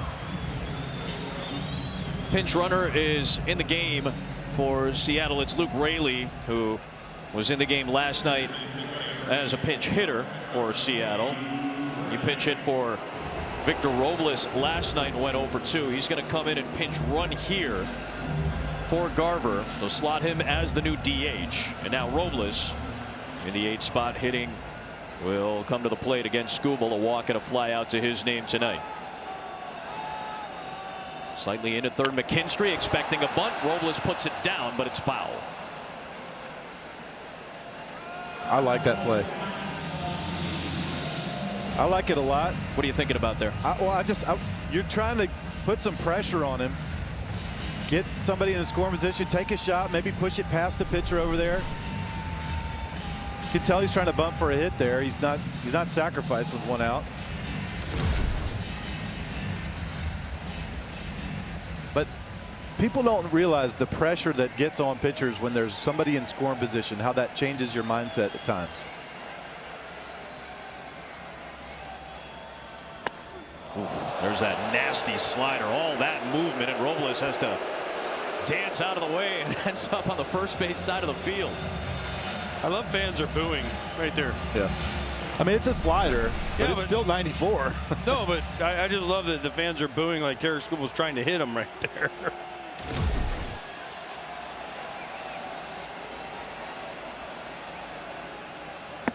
Oof, there's the changeup, 1 and 2. And that's the thing. I mean, whether they hit it well or not, they don't hit them well located, and you can't get out of who you are as a pitcher. He's got to keep being Tarik Skubal.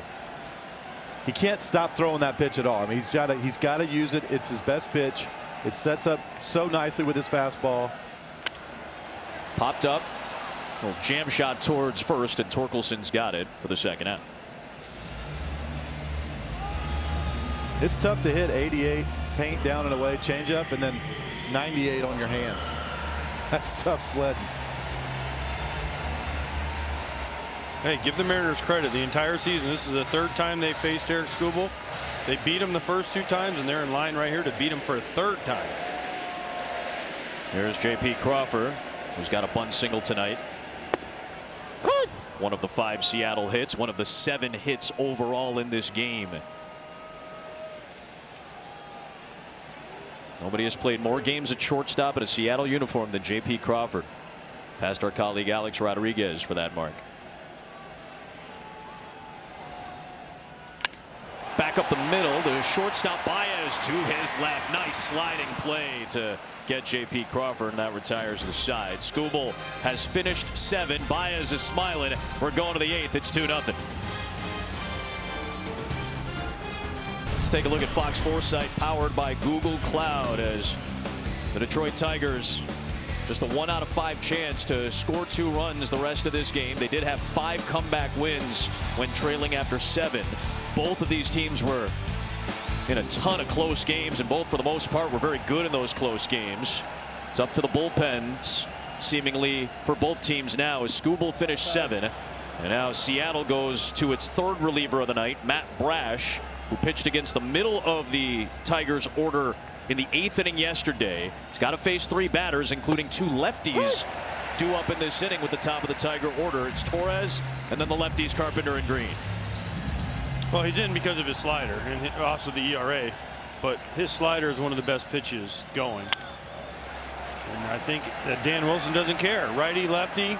He's been my 8th inning guy all year. We're going with him, and if we get to the 9th, in will come Munoz.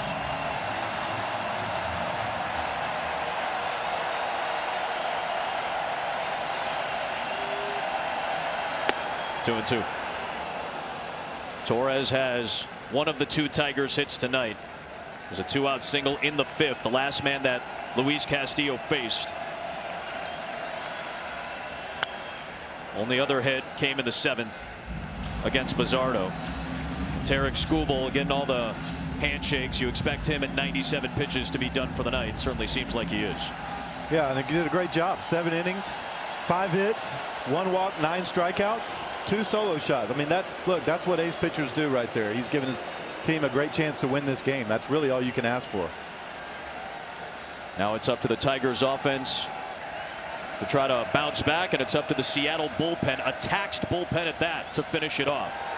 There's the slider, and Torres lays off to run the count full. This is an important pitch right here, Waino. Yes. You need to get him out. You need to get Torres, the righty, out as he takes a really nasty slider. You go slider here, your best pitch? I think you do. You don't challenge him with a fastball. How do you take that? Torres lifts a slider down the right field line, and that's out of play for Robles. I mean, that slider was on the plate the entire time until the very last second. That is such a professional take.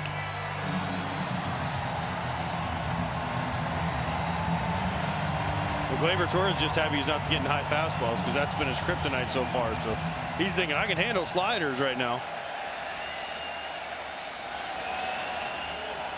Payoff pitch with a fastball, seemingly. I don't know, looked like a fastball. It didn't really break. It looked like it was staying inside if it was a slider. Kind of a weird catch off the glove of Raleigh there. Either way, it's a walk. And the dreaded leadoff walk. Ugh. Yep. It cost him last night in the 11th. Mariners fans are hoping it will not cost them tonight. But again, now here comes the meat. Kerry Carpenter takes a strike. Hit the huge home run to give Detroit a short-lived lead in the middle innings last night. Hit the big home run in Game 2 of the American League Division Series off Emmanuel Clase last year.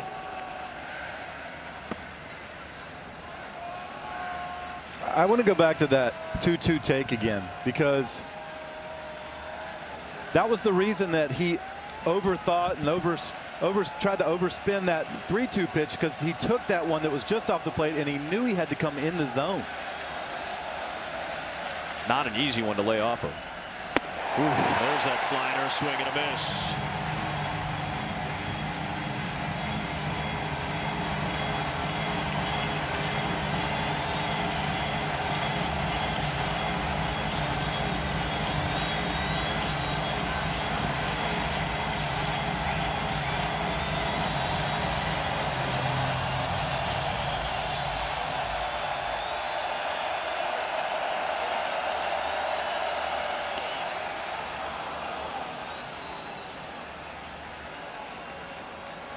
Take a breath.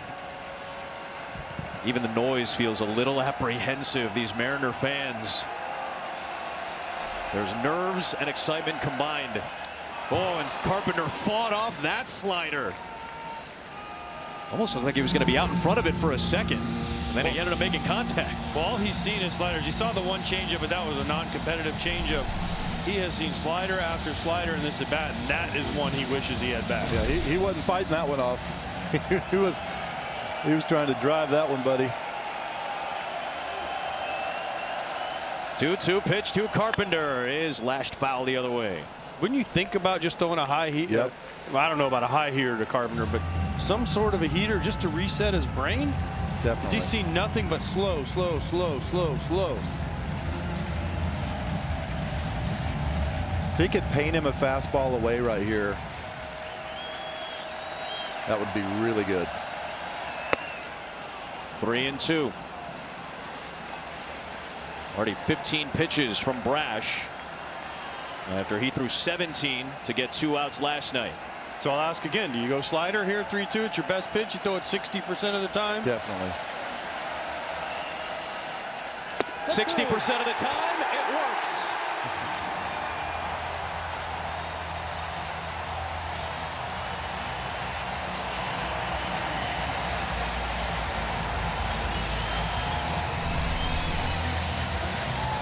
Yeah, and he went with the slider again, and it worked because he started it off the plate. Ball to strike was a ball out of the hand. And he had already zoom balled a couple of balls away that were balls out of the hand, so he was able to freeze him with it. Now Riley Green fouls away a slider. If that ball starts middle and works in, he's on go. But because he started it off the plate, the same area where he had already zoom balled a couple of fastballs out there was ball out of the hand right away. He took it. Strike 2 on a changeup. Generous call from Rehak, but it puts Brash ahead 0-2.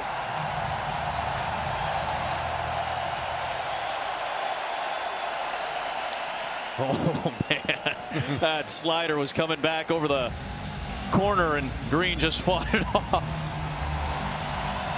Man, postseason bullpens, man. Velocity and movement are off the charts these days. 0-2 on Green. Slider grounded to first. It's off the glove of Naylor. It rolls to Polanco. He flips late, and everybody's safe.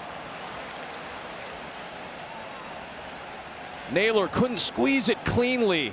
All that spin from the slider and then the grounder ends up putting Green at first. On to second goes Torres. Well, I think that Naylor was thinking about what was he going to do with that ball, whether he was going to go to second or just touch the base and take the out. But you see he goes down on knee, keeps it in front of him, which helps. But he brings his glove up just enough, and it's a small opening here for the Tigers. Tough hop for Naylor, but one, if you ask him, I'm pretty sure he'll say he should have had. So it's Pete Woodworth out to check with the infield. A quick reminder that tomorrow National League takes the center stage with a doubleheader. Dodgers and Phillies, then Cubs and Brewers on TBS in those game twos. Then Tuesday we'll have game 3 on the American League side on FS1. Mariners and Tigers, 3 Eastern, noon Pacific on Tuesday, followed by Blue Jays and Yankees. Josh Naylor only committed 1 error with Seattle this year. That is an error and a fielder's choice. 2 aboard for Torkelson. The tying runs are on base for Detroit. Big swing on a slider, 0-1.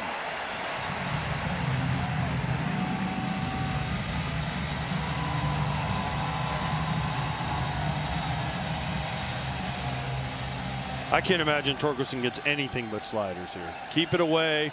Throw that slider down and away. Right there.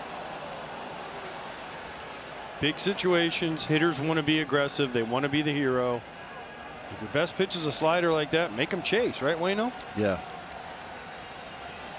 Torkelson chases a slider, 1-2. The pitch before was just about the exact same one he just went after right there. So it makes you wonder, is he just kind of guessing up there right now? He's to offer at one and not at another.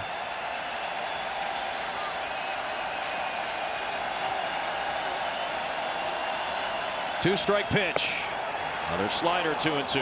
That was a ball out of the hand. That was why it was an easier take. If he throws the strike to ball, he'll get a swing right here. And if you're Torkelson as a hitter, you just got to be thinking right center, right field, right field. Yes, you want to be a hero and hit a home run, but a base hit to right is just as valuable at this point. 2-2 pitch. The other way. It's a fair ball down the right field line. Torres will score. Here comes Green into third. Joey Cora giving him the wave. Here's the throw. It's cut off, and this game is tied.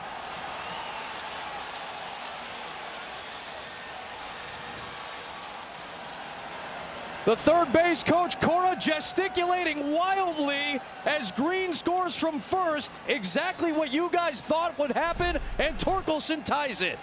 Well, first of all, why'd he throw him a heater? Then he threw it in by mistake. Yep. And Torkelson, great job. Because he's looking for a heater, he stays on that ball, and because the ball gets stuck down under the fence. I don't know what you just said, Adam. I don't know what that word meant, but he was waving him home. Joey Cora the whole way. Gesticulating? Gesticulating. First pitch swinging Wencel Perez fouls it. And guys, what did you guys say when Torres was able to get aboard to start this inning? Yes. The dreaded leadoff walk plus the Naylor error. Perez fouls it, 0-2. I mean, I'll just keep going back to that 2-2 pitch. It was such a big take, buddy. By Torres, right? Yes. But I asked you, why would you throw him a heater? Nah. He's beat. Okay, listen, he is beat. But again, because he's thinking slider, slider, slider, he stays inside of it and shoots it to right. That's why I asked you. You would never throw him a heater. There's called strike 3 on a changeup. Perez watches it go by for the second out. That'll bring up Dingler with the go-ahead run sitting in scoring position. Naylor with one of the miscues in this frame for Seattle. Yeah, leadoff walk and error by one of the best fielding first basemen in the game. There's a strike to Dingler. And all of a sudden, Tarek Skubal's off the hook. Yep. He was in line for a loss. He is off the hook. His team has picked him up. So far, they've tied this score, and now it becomes a real battle of the bullpens again, like it was last night. Yep. Now Brash trying to limit the damage to just 2 with Green waiting at second base after that 2-run double.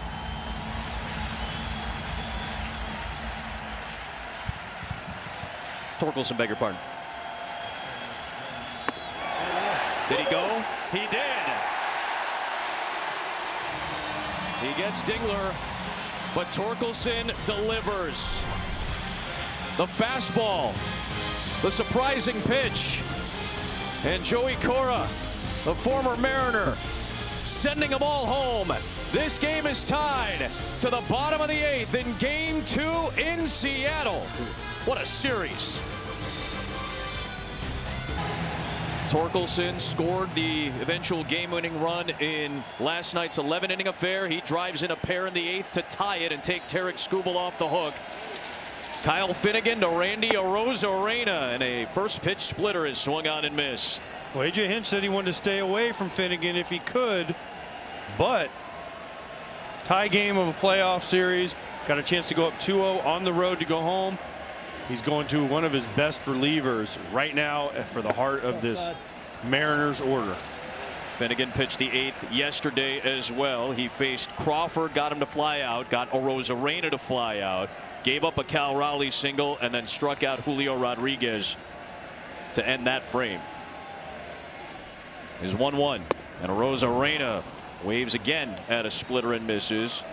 Finnegan just 15 pitches last night to get through the 8th. Well, the one thing that A.J. Hinch loves about Kyle Finnegan against this meat of the Mariners order is his split finger. Against Raleigh, against Julio, and even against Arozarena, he loves the action on that. Goes back to it, uses that pitch almost 40% of the time in conjunction with the fastball, about 58-59% of the time. Arozarena's got a hit in 3 trips. Just 8 combined hits between the teams tonight. Randy waves and misses at that splitter. Saw a handful of them in that at bat, and he goes down swinging. Well, next Sunday coming up on Fox, Dak and the Cowboys will take on the Panthers. I'll be in Charlotte with Greg Olson for that game. You'll also see a handful of other ones, including the Rams and the Ravens, who have been banged up these last couple of weeks. Check your local listings for the game in your area. Cal Raleigh 0 for 3 tonight, has struck out twice, once on a changeup and then once on a fastball, both against Tarek Skubal, who went 7 innings, allowing 2 solo homers, and will not get a decision tonight. Hard hit ball by Raleigh down the right field line towards the corner, and the big dumper is looking for extra bases, and he's got a double.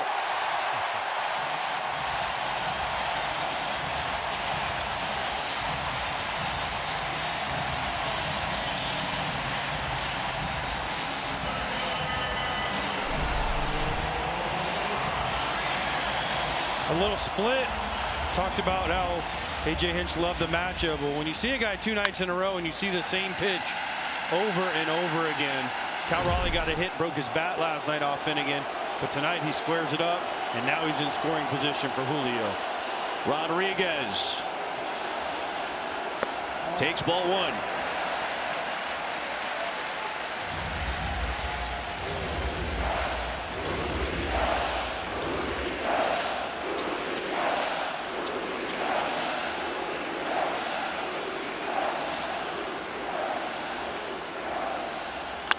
Line drive down the line. That's a foul ball, and the Mariners take the lead. Julio Rodriguez has come up clutch yet again.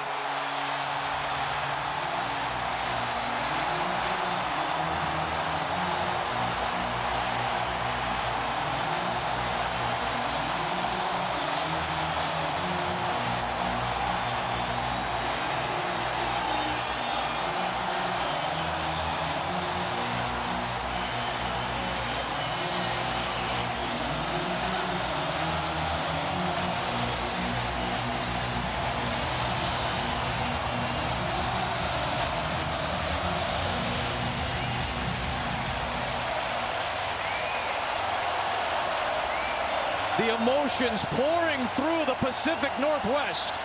Rodriguez has put Seattle in front. Here's Polanco. Ball one. Raleigh and then Rodriguez. Back-to-back extra base hits to put Seattle in front.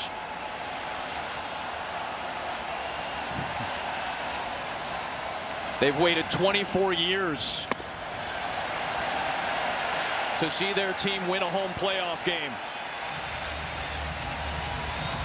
They've taken the lead here in the 8th inning, and they're 3 defensive outs away. Polanco with a multi-home run game tonight, looking to add on with Rodriguez in scoring position. The 2-0. Went around 2-1. Well, we know he's a great down ball hitter. He gets a split, starts belt high and works just above the knee, stays down through it, drives it down the line. These Stars, you said it earlier, AJ, these Stars needed to come out to play today, and they're showing up in a big way right now in this 8th inning. But again, same pitcher, same pitch, 2 nights in a row. You see it repeatedly. This is what happens in these series when you see bullpens over and over and over again. You start to get a little better idea what their pitches do each time. And last night, Raleigh saw Finnegan, all splits. Tonight, Julio again sees Finnegan for the 2nd night in a row, gets a lot of splits, and they both didn't miss them.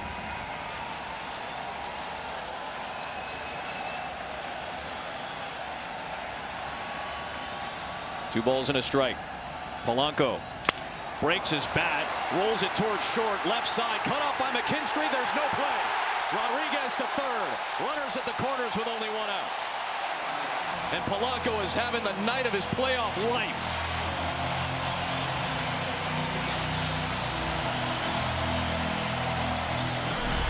Everything's going his way. Great night for Polanco. Just gets sawed off right here. Perfect placement because of the little mini shift. There's nobody there. 49.7 exit velo, and the bat went farther than the ball did, I believe.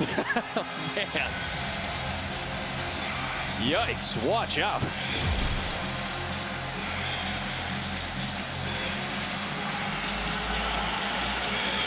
What a moment in Seattle.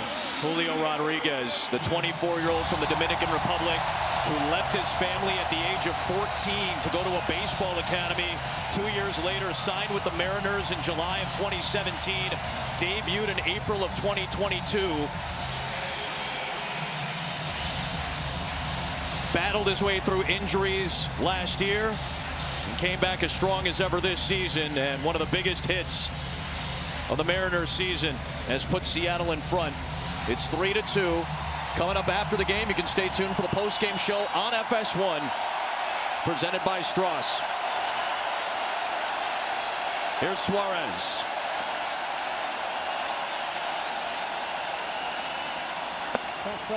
Ball one. How much longer do you let him go, AJ? This is his last hitter. Naylor on deck. You got Herder in the bullpen. This is it.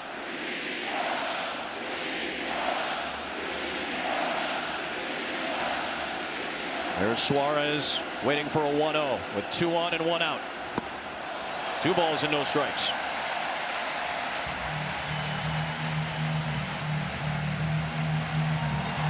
Back and forth we go in the late innings.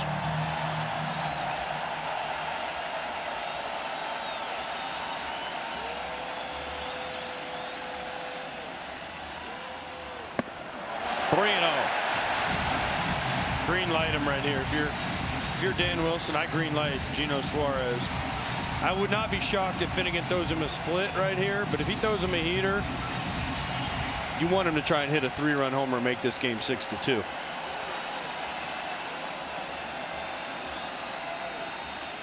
Green light, swing and a miss. Whew. Right on cue. That's what a 3-0 hack is supposed to look like right there. This is not thinking about hitting a single to right. This is thinking about hitting one off the scoreboard.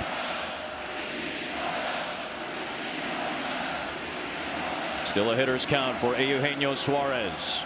Runner from first takes off, and that's fouled back. Polanco will head back to first. He had that stolen too. Yeah, but 3-1, you want the you normally the runner got to let him swing. Yeah. The runner will look at you and say, "Why'd you swing?" 3-1 right there. You let him swing. You let your slugger with 49 homers hit right there.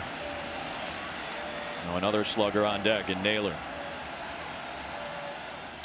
Ground ball to third. Rodriguez coming home. The throw from McKinstry will get him in time, and it keeps it at a 1-run game.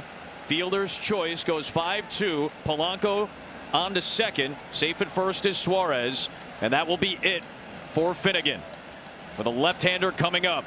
What a wild last inning it's been. Mariners have the lead by a run.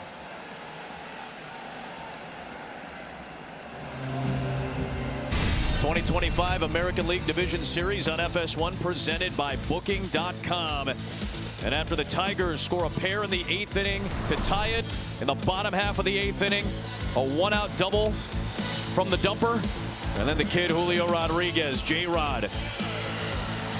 This homegrown talent sending all sorts of emotional shock through T-Mobile Park for this starving fan base that is trying to advance to the American League Championship Series for the first time in 24 years. But right now they're just trying to even this American League Division Series at 1 apiece.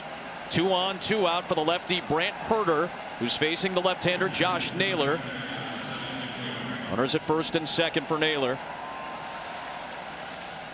Herter was the first reliever behind Melton yesterday. He pitched a scoreless 5th.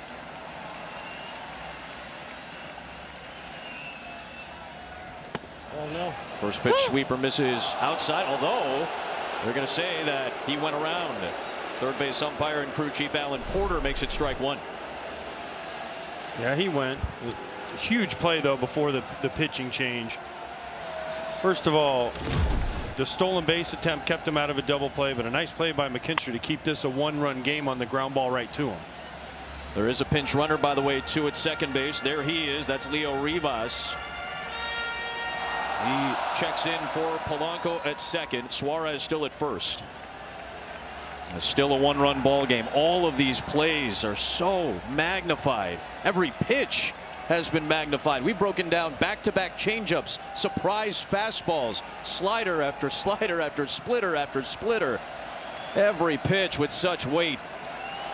And a 3-2 ball game in the bottom of the 8th inning, which Herter is trying to end right now. Naylor with plenty on his mind. He is right now expecting a child with his wife Chantel. His availability for the series could be in question at any point if he has to go on the impending paternity leave. But standing in for this 1-2, and he chops it foul up the line at first. Chantel, a Latin singer and songwriter, who has had some solid success as a musician. The Naylor family, a great athletic family, of course. Brother Bo was eliminated by these Detroit Tigers. Cleveland Guardians catcher. Josh looking for perhaps a little familial revenge. Their younger brother Miles plays for the Athletics right now too. Very talented family. Pops one off on a golf shot. Sandwiches it up towards second, and Torres. Raleigh and Rodriguez team up to give the Mariners the lead, and off to the 9th we go in Seattle.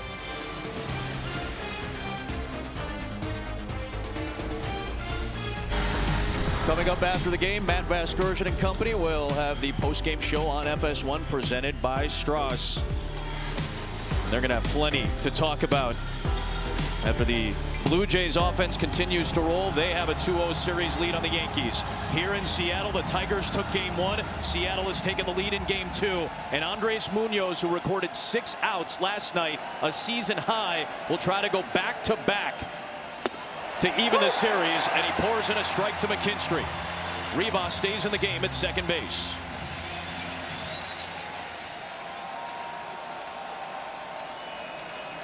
Polanco done. McKinstry down 0-2.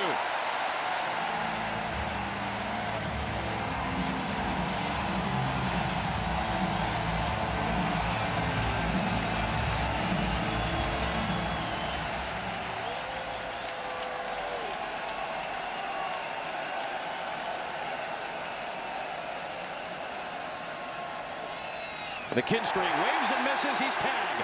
One away.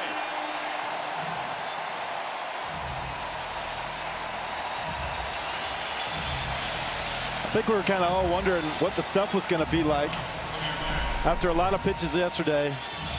Seemingly, it's okay. Came out through a first pitch, bullet fastball strike, and then followed up with 2 very nasty sliders down and in.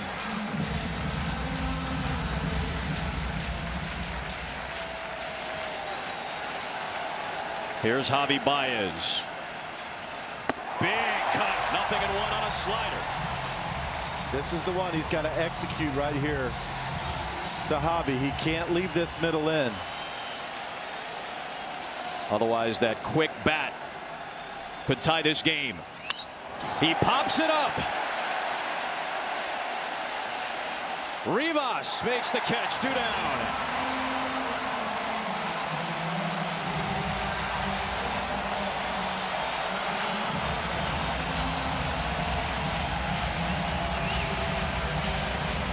Dan Wilson hoping for his first playoff win.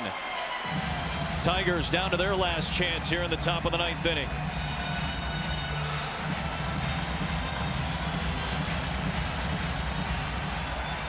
They're 1 out away from their first playoff victory in nearly a quarter century. Here's Parker Meadows. Ball 1.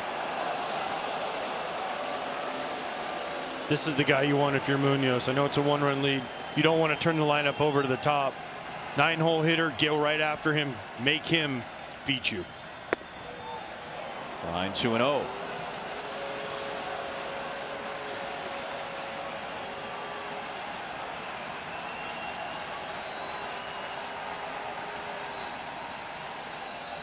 The 2-0. Waved on and missed. 2-1.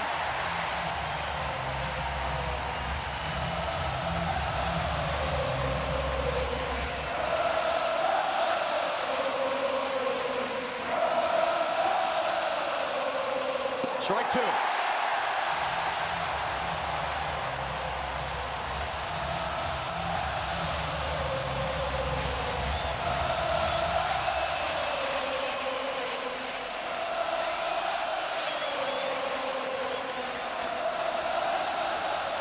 Fouled back by Meadows to stay alive.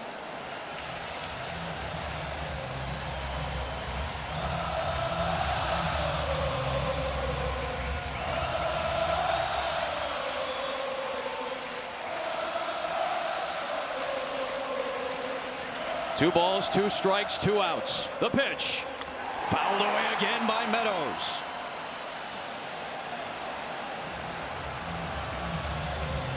Eight outs recorded so far in this series. The most he's ever had on back-to-back days is 8.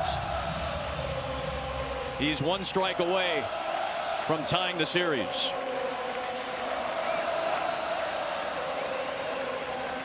The pitch. Just got a piece in Meadows. That was the perfect pitch, Adam, because he was under the last couple sliders he threw down. Meadows was going down, trying to get under those balls. The fastball up was the right call. Meadows just got just enough to keep it out of the glove. Another 2-2. Count runs full. Another quality at bat from the 9-hitter Meadows. We've seen a lot of those in this postseason. 3-2.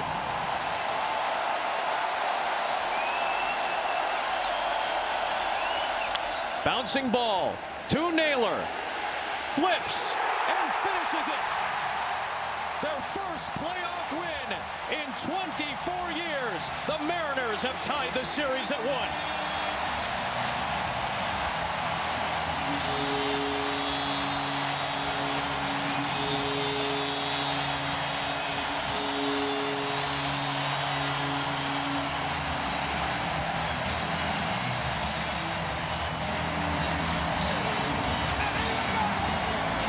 Since the clincher against Cleveland nearly a quarter century ago. And Seattle, the team and the city, can breathe a collective sigh of relief as they will head to the Motor City tied up at a game apiece with the Detroit Tigers. We lock in on our player profile sponsored by Liberty Mutual. The stars had to be the stars, and they needed some support. That was the case today for the Mariners. Cal Raleigh and Julio Rodriguez, huge hits in the 8th inning, and Jorge Polanco. What else can you say? 2 homers, 2 RBIs off Tarek Skubal.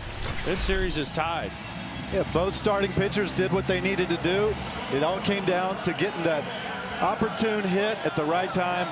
The big guys came through when they needed to. They had to go on the road to Toronto 3 years ago to win a series.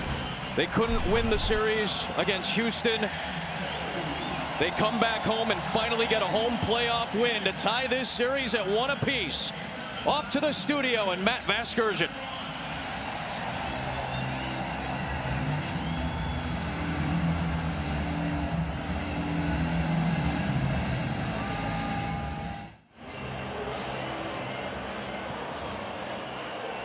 Yes. Okay, here we go. Thanks, Matt. Julio Rodriguez, it's the 8th inning. Cal Raleigh is on second base. Kyle Finnegan on the mound. You saw him last night. Tell me what you were thinking as you walked to home plate. I was just, trying to get a good pitch to hit, and, he let us play a little bit